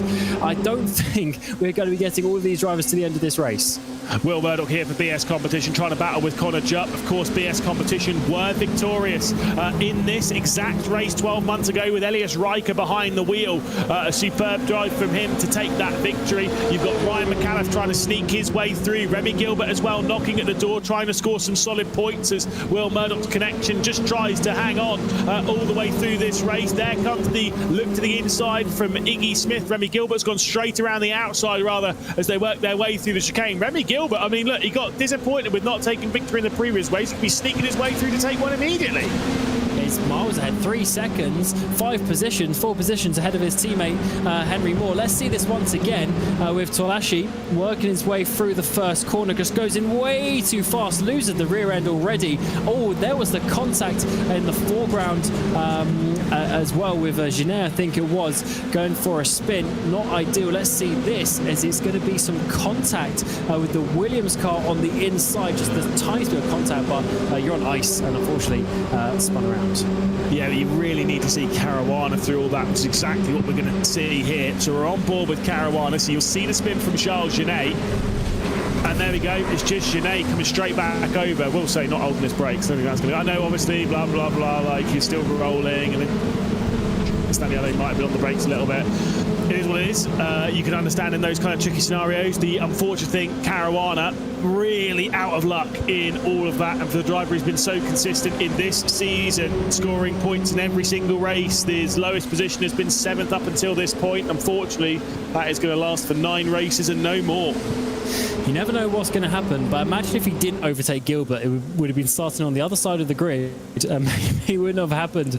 Crazy how we have the reverse grid races, or even the reverse grid could have been a different number. So many variables, but unfortunately, everything lined up. Oh no! Oh, we go for a spin there. Ryan McAuliffe, he saves it, just losing the rear end. A very slow half spin for the 71. He's going to rejoin. Oh, there's so many drivers in behind. He's going to lose a lot of positions here with lack of momentum. Kieran Harding's having a fantastic drive here, though, up to 8th position. Robin Glarum also comes through on Ryan McAuliffe. Danny Moreno is having a battle with Henry Moore. Back up to the front of the field where Connor Jupp for Alpine goes for a big slide there. He's going to open the door for Will Murdoch to potentially come through here. They're going to go side by side down into the final corner. Remy Gilbert inches closer and closer and closer. The 2-time winner in the British F4 Esports Championship. He's now knocking at the door to sneak through for his first victory of the season. He's got 15.5 minutes to find his way through on these two. I think he'll be feeling pretty confident that he'll be able to do it. He said he was looking forward to some rain. Well, he certainly got it, as there's been a spin once more for Ryan McAuliffe in the background, and Pablo Espes as well. Sorry, Robin Glarum rather, as well for Williams Sim Racing. Importantly for the championship, Gilbert's got the fastest lap on the previous one as well. So the extra point is going his way. That's why he's highlighted in blue on the tower. So he's got the speed in this car. Leo Brown's trying to follow him through. Up the inside for second place, this could be. He is going to have the track position as we work our way through the kick, but Murdoch is not going to let this one up easily. That's going to let Jupp get away a little bit by 7/10 of a second, but Brown is following him, and Henry Moore, to be honest, is there as well. I would be surprised if we see those three on the podium a bit later. Yeah, very much so. Here comes a look to the inside on Will Murdoch as Remy Gilbert, who's been having an incredible evening. He had the base performance simulator pole position earlier on in the night. He had 3rd position, but was battling for victory in the previous race. Now finds himself through into 2nd spot. Connor Jupp is not too far ahead, and he is within 0.8 of a second of closing down on the race leader for the Alpine Sim Racing team and finding his way through. But of course, this race very much not done. As things calm down, things will be easier to slipstream, it'll be easier to close up, it'll be easier to battle as well, and everyone is only one slip and slide away from basically taking out this entire train. It's going to be so hard to battle in these conditions. Oh, it really is. I mean, there's spray, the car's moving around, you're wet tyres, which in general don't feel as nice as well as, I think Jupp might have gone off for the race lead. We'll get back to that in a minute. Oh, what is going on here? 4 or 5 cars being pushed in towards each other. That is McAuliffe along with Espes. Not the day for either of those two drivers. I think Jot was able to hold on to that one, but definitely had a bit of a wiggle as he came through the S's there. That's not what he would have wanted. Gilbert, defensive line to the inside. Here comes Leo Brown up the inside of Murdoch as well, trying to get the inside line. He's got the slipstream from his friend up ahead as well, but not quite enough to make it work because Murdoch holding on the outside line, and he is, to be honest, he's going to go all the way around the outside. That'll be the inside for the next corner as well, so should be able to hold on depending on how brave he wants to be on the brakes. But no, Brown so strong on the brakes around the outside, trying to get onto the podium, and he's made it work. Yeah, Direct's teammates, of course, last year was Leo Brown and Remy Gilbert, and of course they do show themselves a fair amount of respect. The partner teams there of Drive Lounge and Team Bennett. Jonathan Riley into the pit lane for the Scuderia Ferrari HB Esports team. Will Murdoch has run out a touch wide. Iggy Smith will be closing in. Surprised Henry Moore has not been able to close in more up to the rear end of Iggy Smith. And yes, indeed, Cameron Roger. That was quite the slide. I wonder if he's getting ready for some rally driving with that slide. My goodness, that was a great catch. I mean, that was a crash. Yeah, right. that should have been one, but what car control there from Murdoch, just showing you how slippy and slidey it is out there on the track. The cars are not in any way connected to the tarmac. You're just all over the place, counter steering at every single corner, but that was certainly a big one, as we're going to see ascent up the inside. This is Shintani trying to hold on to P13. Got a couple of drivers. This is Perez in the number 14 in P14 trying to make that move. We've also got Joel Hull just behind this one as well, but Shintani for the Williams Academy team holding on for now. Yeah, Shintani's been working his way back up the order. Diana Perez for the rocked Red Bull Sim Racing or Red Bull Racing team, currently knocking at the door of that 13th position. Like you said, a fair amount of pressure behind as well. Going to run out wide to try and carry the speed through Cops, and Shintani's had a moment. There's Joel Hull, who might be able to get past both of them. Shintani, though, legendarily slams that throttle down on the exit of Cops and is able to fire their way around the outside. Hang on. Bit bold. Always here comes. This is McAuliffe trying to get his way further back up the order. Sorry, that's Janae actually trying to get his way back up the order after some issues on that first lap. As this is the 27 trying to get the run down this back straight. Look at the spray, just a full face of spray here from Pedro Silva. Of course, had the penalty in qualifying a bit earlier, trying to get something from this evening. Trying to be a big set up the inside, big puddle. Didn't go too wide though, and that is actually a really nice slider move up the inside for P16. Yeah, brilliant for the Aston Martin Aramco Esports team. Gogabaldi and Rope Kokopau battle here for 11th and 12th. We've got to focus back up the field. It is Alpine Sim Racing versus Team Benning. It is Remy Gilbert trying to find a way past Connor Jupp, your race leader. Remember back to, what was it? It was Thruxton, and Connor Jupp was involved in that train, that battle for the podium, battle for the victory, and unfortunately had a bit of an incident. He'll be looking forward to putting that one very softly in the rearview mirror, but of course you'd have to fend off Gilbert, Brown, Murdoch, Smith, and potentially even Henry Moore before we even see the checkered flag. And don't want to be the bearer of bad news, we're not even halfway through this race. We're 20 seconds away from it. Yeah, this has got a lot left in it, that is for sure, as Gilbert goes to the inside to try and retake the lead that he had in that first race. What a move, to be honest, down the inside of these wet conditions. Brown's trying to follow him forward, so Gilbert takes the race lead. He had this in race one, but couldn't convert. Let's see what he can do now, because Brown is going to be chasing him through. Jupp is holding on, he's doing his best. And as you say, we've got Henry Moore in behind, but he's a few seconds off. He's not going to be in the battle with this by the time they all get through. Leo Brown is, yes, a fair way off in the championship hunt. He sits 91 points behind Matt Caruana. I think the important one, though, is, again, we know Matt Caruana's missing from the final round of the season. We know he won't be at Brands Hatch, and now won't be scoring any points in this race as well, so things will be tightening up in the championship hunt as well. I'm sure he'll be more focused on where Remy Gilbert is, on where Henry Moore is when it comes to that championship fight. He's not a million miles off of either of them, and especially with how this championship unfolds, you have one good round and you're thrown straight back into the mix. And with 9 minutes and 10 seconds left to go of this race, there is still a potential victory up for grabs here for Leo Brown. Connor Jupp, though, trying to follow the slipstream of Remy Gilbert, and Leo Brown says, I am still coming through regardless as to whether you're trying to shut that door, mate. Oh, this is tight. This is tight. Jump squeezing on the inside. Brown might have the run here as Gilbert was using his slipstream to try and help Brown, but to the outside it's going to have to be. The issue for Brown is he's got Gilbert right in front of him, so he can't send it as much as he would have wanted, but this time around he's got it done up into second place. Murdoch is sat there in the background as well, so those two, Jupp and Murdoch, thinking they're fighting for P1, P2, but it's actually P3 and P4 as Gilbert gets away at the front. And this is it, still 4 for the race lead with Gilbert, Brown, Jupp, Murdoch, Smith. Then finally Moore sets the fastest lap of the race as he's starting to get closer and closer to this group as Murdoch still tries to find a way past Jupp. Coriolanne, Kieran Harding also switching positions to the fastest lap, moves further and further down the order. Circuit is getting faster and faster, and we're seeing that bit by bit around this circuit, but is it getting more and more raceable? Ryan McAuliffe is the one who has the fastest lap and the bonus point that goes with, and he's involved in all this fight with the likes of Joel Hole, of Charles Genet as well. It's all getting very much Pedro Silva making a bit of a slide there for the Aston Martin Aramco team. Yeah, this is getting tense as there was a big harsh move there by Hull, and now he's having to defend. McAuliffe in the 71's got the inside line as they work their way down towards Brooklyn. Genet, McAuliffe's teammate, is trying to get involved as well, trying to make it 2 cars down the inside of the Freedom Esports, but not quite enough space for Genet there as he works his way now through Luffield. He's got the way outside line there, trying to get a bit of an up and under, not quite enough. He loses a bit of momentum at this point, but McAuliffe's got through, and this is down for the low. There's still points for these positions down to P20, so this is something to fight for, and that is why they are going for it. It's Connor Jupp for second place, has retaken Leo Brown, who must have run wide at Cops. Yeah, certainly so. We saw that a little bit, and now Jupp's the one potentially running wide. Wow, how did he catch that one? Going into Maggots, Beckers and Chapel. I thought he was going to be all over the shop, but was able to rescue it to the apex. And now knocking at the door is Leo Brown. Well, Murdoch as well continues to struggle on the connection, but look in the background, Henry Moore is getting past Iggy Smith as here comes Leo Brown on Connor Jupp once again. Wes Batting's letting Gilbert get away, but who's going to get second place at the moment? It's Connor Jupp.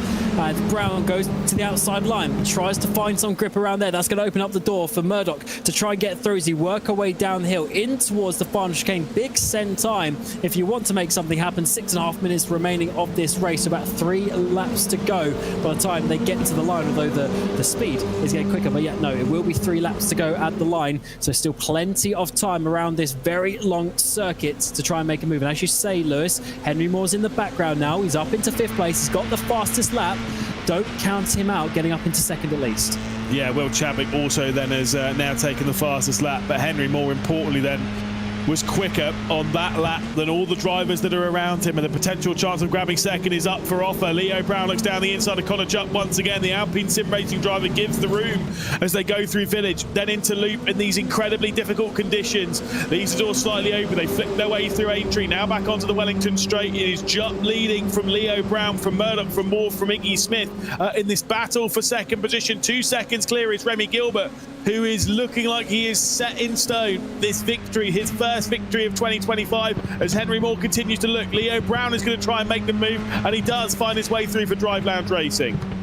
It is so difficult for these drivers in these conditions. They're sliding all over the place. They're battling for a championship, and they're just trying to keep the car on the road at the end of the day. What a incredible race we're getting here. 5 minutes remain at Silverstone. Second race of the evening. More to the inside, up at the inside of Will Murdoch. That is a brave move there from the driver fighting for the championship, knowing that Caruana is out of this race. Big points up for grabs. Oh, there goes Will Murdoch. He's had a bit of a spin on the outside curb, and there goes his podium chances. Yeah, unfortunately that one has come to a close. Will Chadwick, Danny Moreno, Harding, Bowley, Aline, Kirkapau, Shoma Shintani all going through on Will Murdoch, who will not be able to back up the BS competition victory here, of course, 12 months ago in the hands of Elias Riker.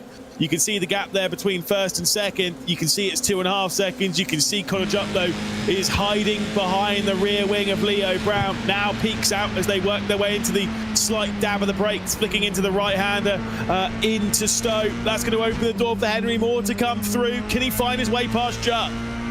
This is an incredible battle.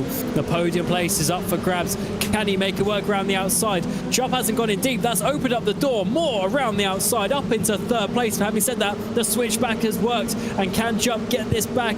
Moore keeps his foot in it, though, on the outside of the final corner. That's actually going to open up the door to Smith to half think about it down towards the first corner. But Moore surely has to back out to this one. Outside of turn one never worked, so he had a good attempt there. But what a defense from Jupp. Great response there from Jupp. So easy to sit there and think, oh, I don't know if I can fight with Henry Moore, but still got the up and under perfectly. Moore's going to look to the outside going into Village, and obviously look to the inside going into the loop, but alas, there was no opportunity there as Will Chadwick now knocks at the door and finds his way past Iggy Smith. And if there is one driver on this grid that we know is not afraid of going for a move, Will Chadwick, well, he'd be pretty high on that list. Certainly so, as Chadders hasn't had the run in this championship, not just this season, but the last couple of years really. He's got pace, but doesn't get the results as he goes a bit wide there. There's a little bit of a wiggle. Did you notice that on the straight as well? Probably trying to say to Iggy Smith, follow me through, and we'll try and make this work. But I don't know about that. I think Smith is going to be pretty racy here, having a good, solid result for Aston Martin as well. Here comes Will Chadwick trying to make something work. He still can get this podium, but he just needs to follow Henry Moore through and then try and overtake him. Penultimate lap of the race. There's a lap and a half left to go. Puddles plenty to watch out for as Will Chadwick slides his way through Copse corner. Still onto the rear end of Henry Moore, someone he's battled with a few times in this championship, especially over the course of the 2024 season. Embroiled in various fights over in that one. And of course, Henry Moore is looking to sneak yet another podium away, to take 4 podiums in a row, to remain at least number 1 on the podium list of this season. He's got 7 podiums to Remy Gilbert 6. If he doesn't get a podium in this one, Remy Gilbert will be taking the lead at least on that one, or at least joint lead on that one. As there comes to look outside goes Henry Moore, who's trying to get the up and under on Jupp, and nearly filling the mirrors was Chadwick. Chadwick got taken out in the battle for the lead at Alton Park. Does he want to risk taking someone out in return? We'll see. Chadwick sends it up the inside of Moore. Moore holds it to the outside. It's the 77 and the 88 going side by side through the final corner. This lets Jupp get away a little bit as we come on to the final lap of the race. And then here comes Iggy Smith, who for the Aston Martin is still keeping in with a shout. And Danny Moreno as well. This has not worked out for Will Chadwick at all. That move was wrongly timed, and unfortunately is going to be losing more places here. Jupp, will say, in that podium spot. His best result so far in the British Formula 4 Esports Championship is 7th place in the opening race at Thruxton. Yes, he was battling for the podium, battling for the victory in the second race at Thruxton, but he could be in position now. There comes a look to the inside from Iggy Smith. Big send on Will Chadwick. Going to have the inside as they go through Aintree. Chadwick might hold firm around the outside. Yes, unfortunately that is podium chances gone though, because they're a second behind Moore and another little bit behind Jupp as well. So not ideal situation for Chadwick there, thinking he had the move on Moore, but in the end is now just put him in this battle with Smith and Morenos as the top 7 within 6 seconds, which is not too bad considering the wetness that we have out there on the track. And Henry Moore going for this podium. He's on to the outside as we work our way up towards Copse. Yeah, this is, again, a brilliant fight between this group. Of course, for Henry Moore, he's looking to retake over the Champions League with his current position. He will retake over the Champions League, but we'll look onto the podium. He could be looking even stronger in that one. Jupp was going to remain firm around the outside. What a move, again, from Connor Jupp. This is working really good, but to be honest, this battle brings Chadders just back into it as well. Jupp is having the race of his life as he slides around, working his way through these very fast corners, though. Actually, they're pretty slow in these conditions. You have to be delicate on all the inputs. And here comes Chadwick as well. He's got the momentum. He's got a run. Moore's going to have to look forward and back here. Yeah, this is not going to look good for Connor Jupp. He'll have to defend here as they work their way into Stowe. If they can find their way through, if Connor Jupp can maybe hang on, then maybe the podium will be his, but there's still a couple of corners left to go with the inside line, and with the hold, the Alpine Sim Racing driver looks to potentially have done the job. The only driver in the top 5 of the championship that's yet to take a victory this season is Remy Gilbert. Well, that's going to end right now for the 3rd time in the British Formula 4 Esports Championship. Welcome back to the winner's circle, Remy Gilbert. Super superb drive, a 7th podium in 2025. Remy Gilbert will cross the line to take a superb victory and close right up on the championship lead. Just 3 points now will separate first and second in the title race, with Connor Jupp just about hanging on to his first podium in the championship. About a quarter of a second covering Jupp, Moore and Chadders across the line. What a finish here at Silverstone, and Jupp getting that all-important podium.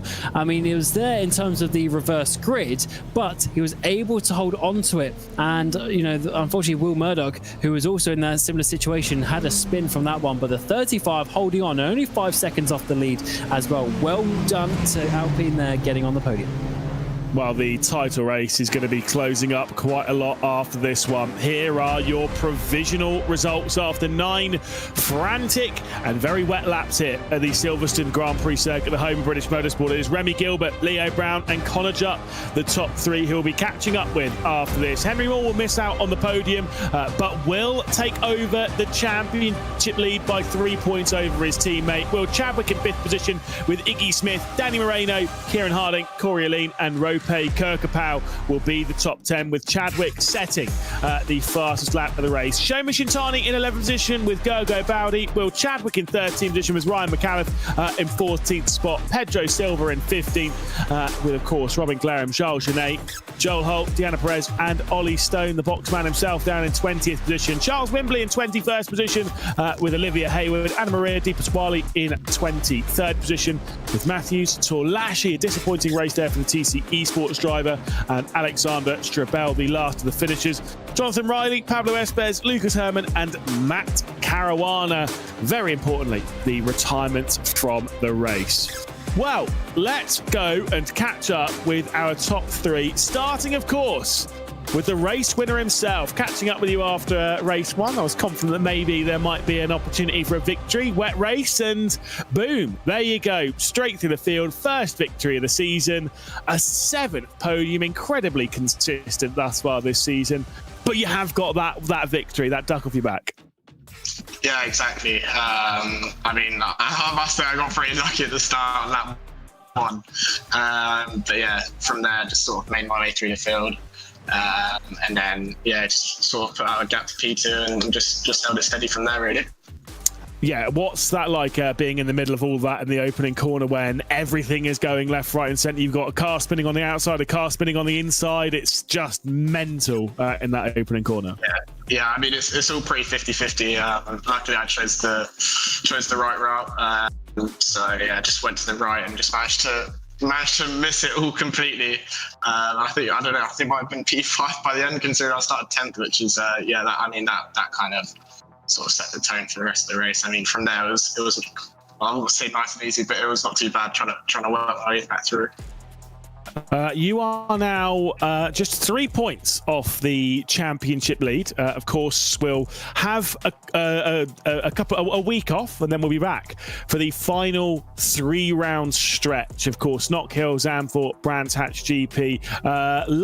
Last season, I distinctly remember, obviously, you had that victory at Knock Hill. You kind of really turned the season around in those final 3 rounds. So how confident are you feeling going into that final 3-week stretch?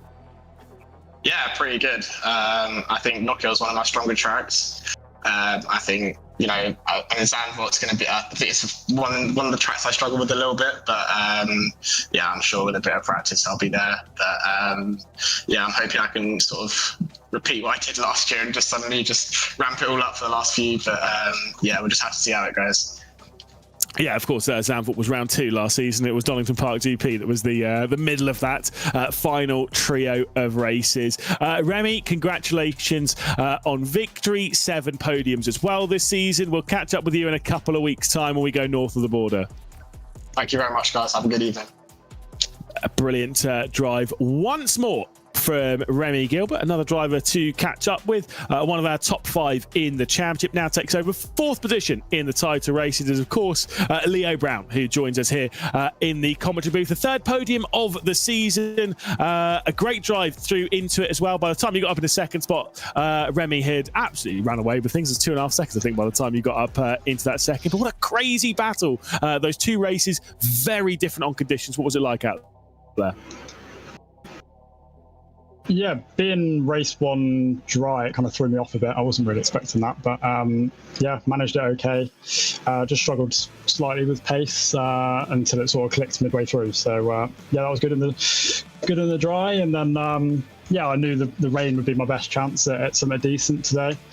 I picked up some front wing damage from somewhere around there, and the drier it got, unfortunately, the slower I got. So I was almost just hanging on towards the end. So I would have liked to have a little go at Remy for the win, but no, he drove really well, and yeah, happy with P2. Obviously, you were involved in that 5-car fight as well for the victory in the opening race of the evening. So a 5th and a 2nd, 2 solid results to take away from here at Silverstone. And again, we get a couple of weeks off before that final 3-round stretch. I was talking to Remy about that. How confident are you feeling going into that? You currently sit 63 points off the championship lead. Do you think that's a plausible gap to close down in that final run?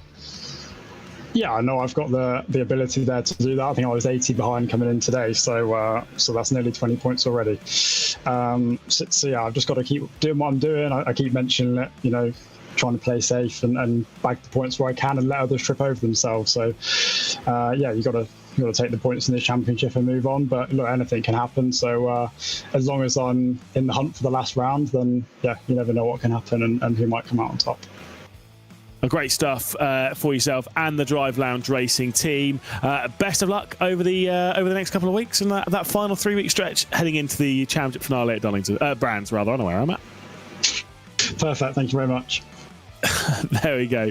Leo Brown there onto the podium for the 3rd time this season. Someone who's new, though, into the podium. It's time to be joined by Connor Jupp, who, of course, was battling for podium contention back in Thruxton. You've had some great pace on and off this season. But finally, you do get that podium in some insanely difficult conditions. And we've got to start talking about some of those moves, some of the repasses, some of the defensive work that you were doing with Henry Moore. That was absolutely incredible. What was that like behind the wheel of the car? Looks like your heart rate must have been through the roof. Yeah, it definitely was. As you said, I've been fighting for some podiums in a few rounds this year, and yeah, unfortunately ended up with DNF. So it's nice to finally get the job done.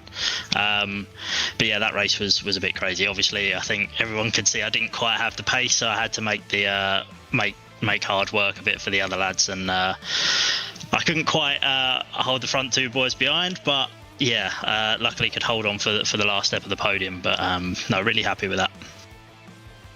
Obviously, this is maybe a bit of a breakthrough round, 10th and a 3rd. Great results on that. Do you think that will open up the opportunity for maybe some more podiums? Because again, we've seen you fight for it. I distinctly remember that Thruxton round, which of course was looking so great until it very quickly wasn't. Yeah, is this opening up that door potentially, you think?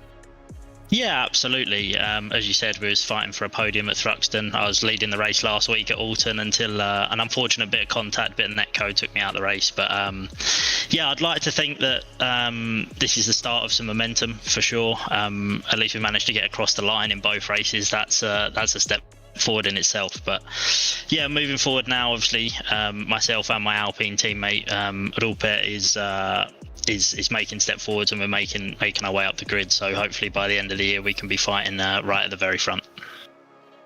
And with that, of course, you know, this is not an easy field to be racing at. These are a field of drivers that really understand this car through and through. What's that been like as a learning process in this, which really kind of has seemed like, you know, throwing yourself really into the deep end, to be honest? Yeah, absolutely. I didn't know too long before the season started that I'd be doing this. But yeah, these guys are just incredibly fast. I haven't quite got the outright pace yet, as you can probably see from my qualifying results, but we are getting there slowly. But yeah, it's just nice to up the sharp end. It was difficult in that race, obviously, with the 3 teammates in first, second, and I had to try and keep Henry behind. But yeah, honestly, I'm just glad to be able to try and fight for these sorts of podiums.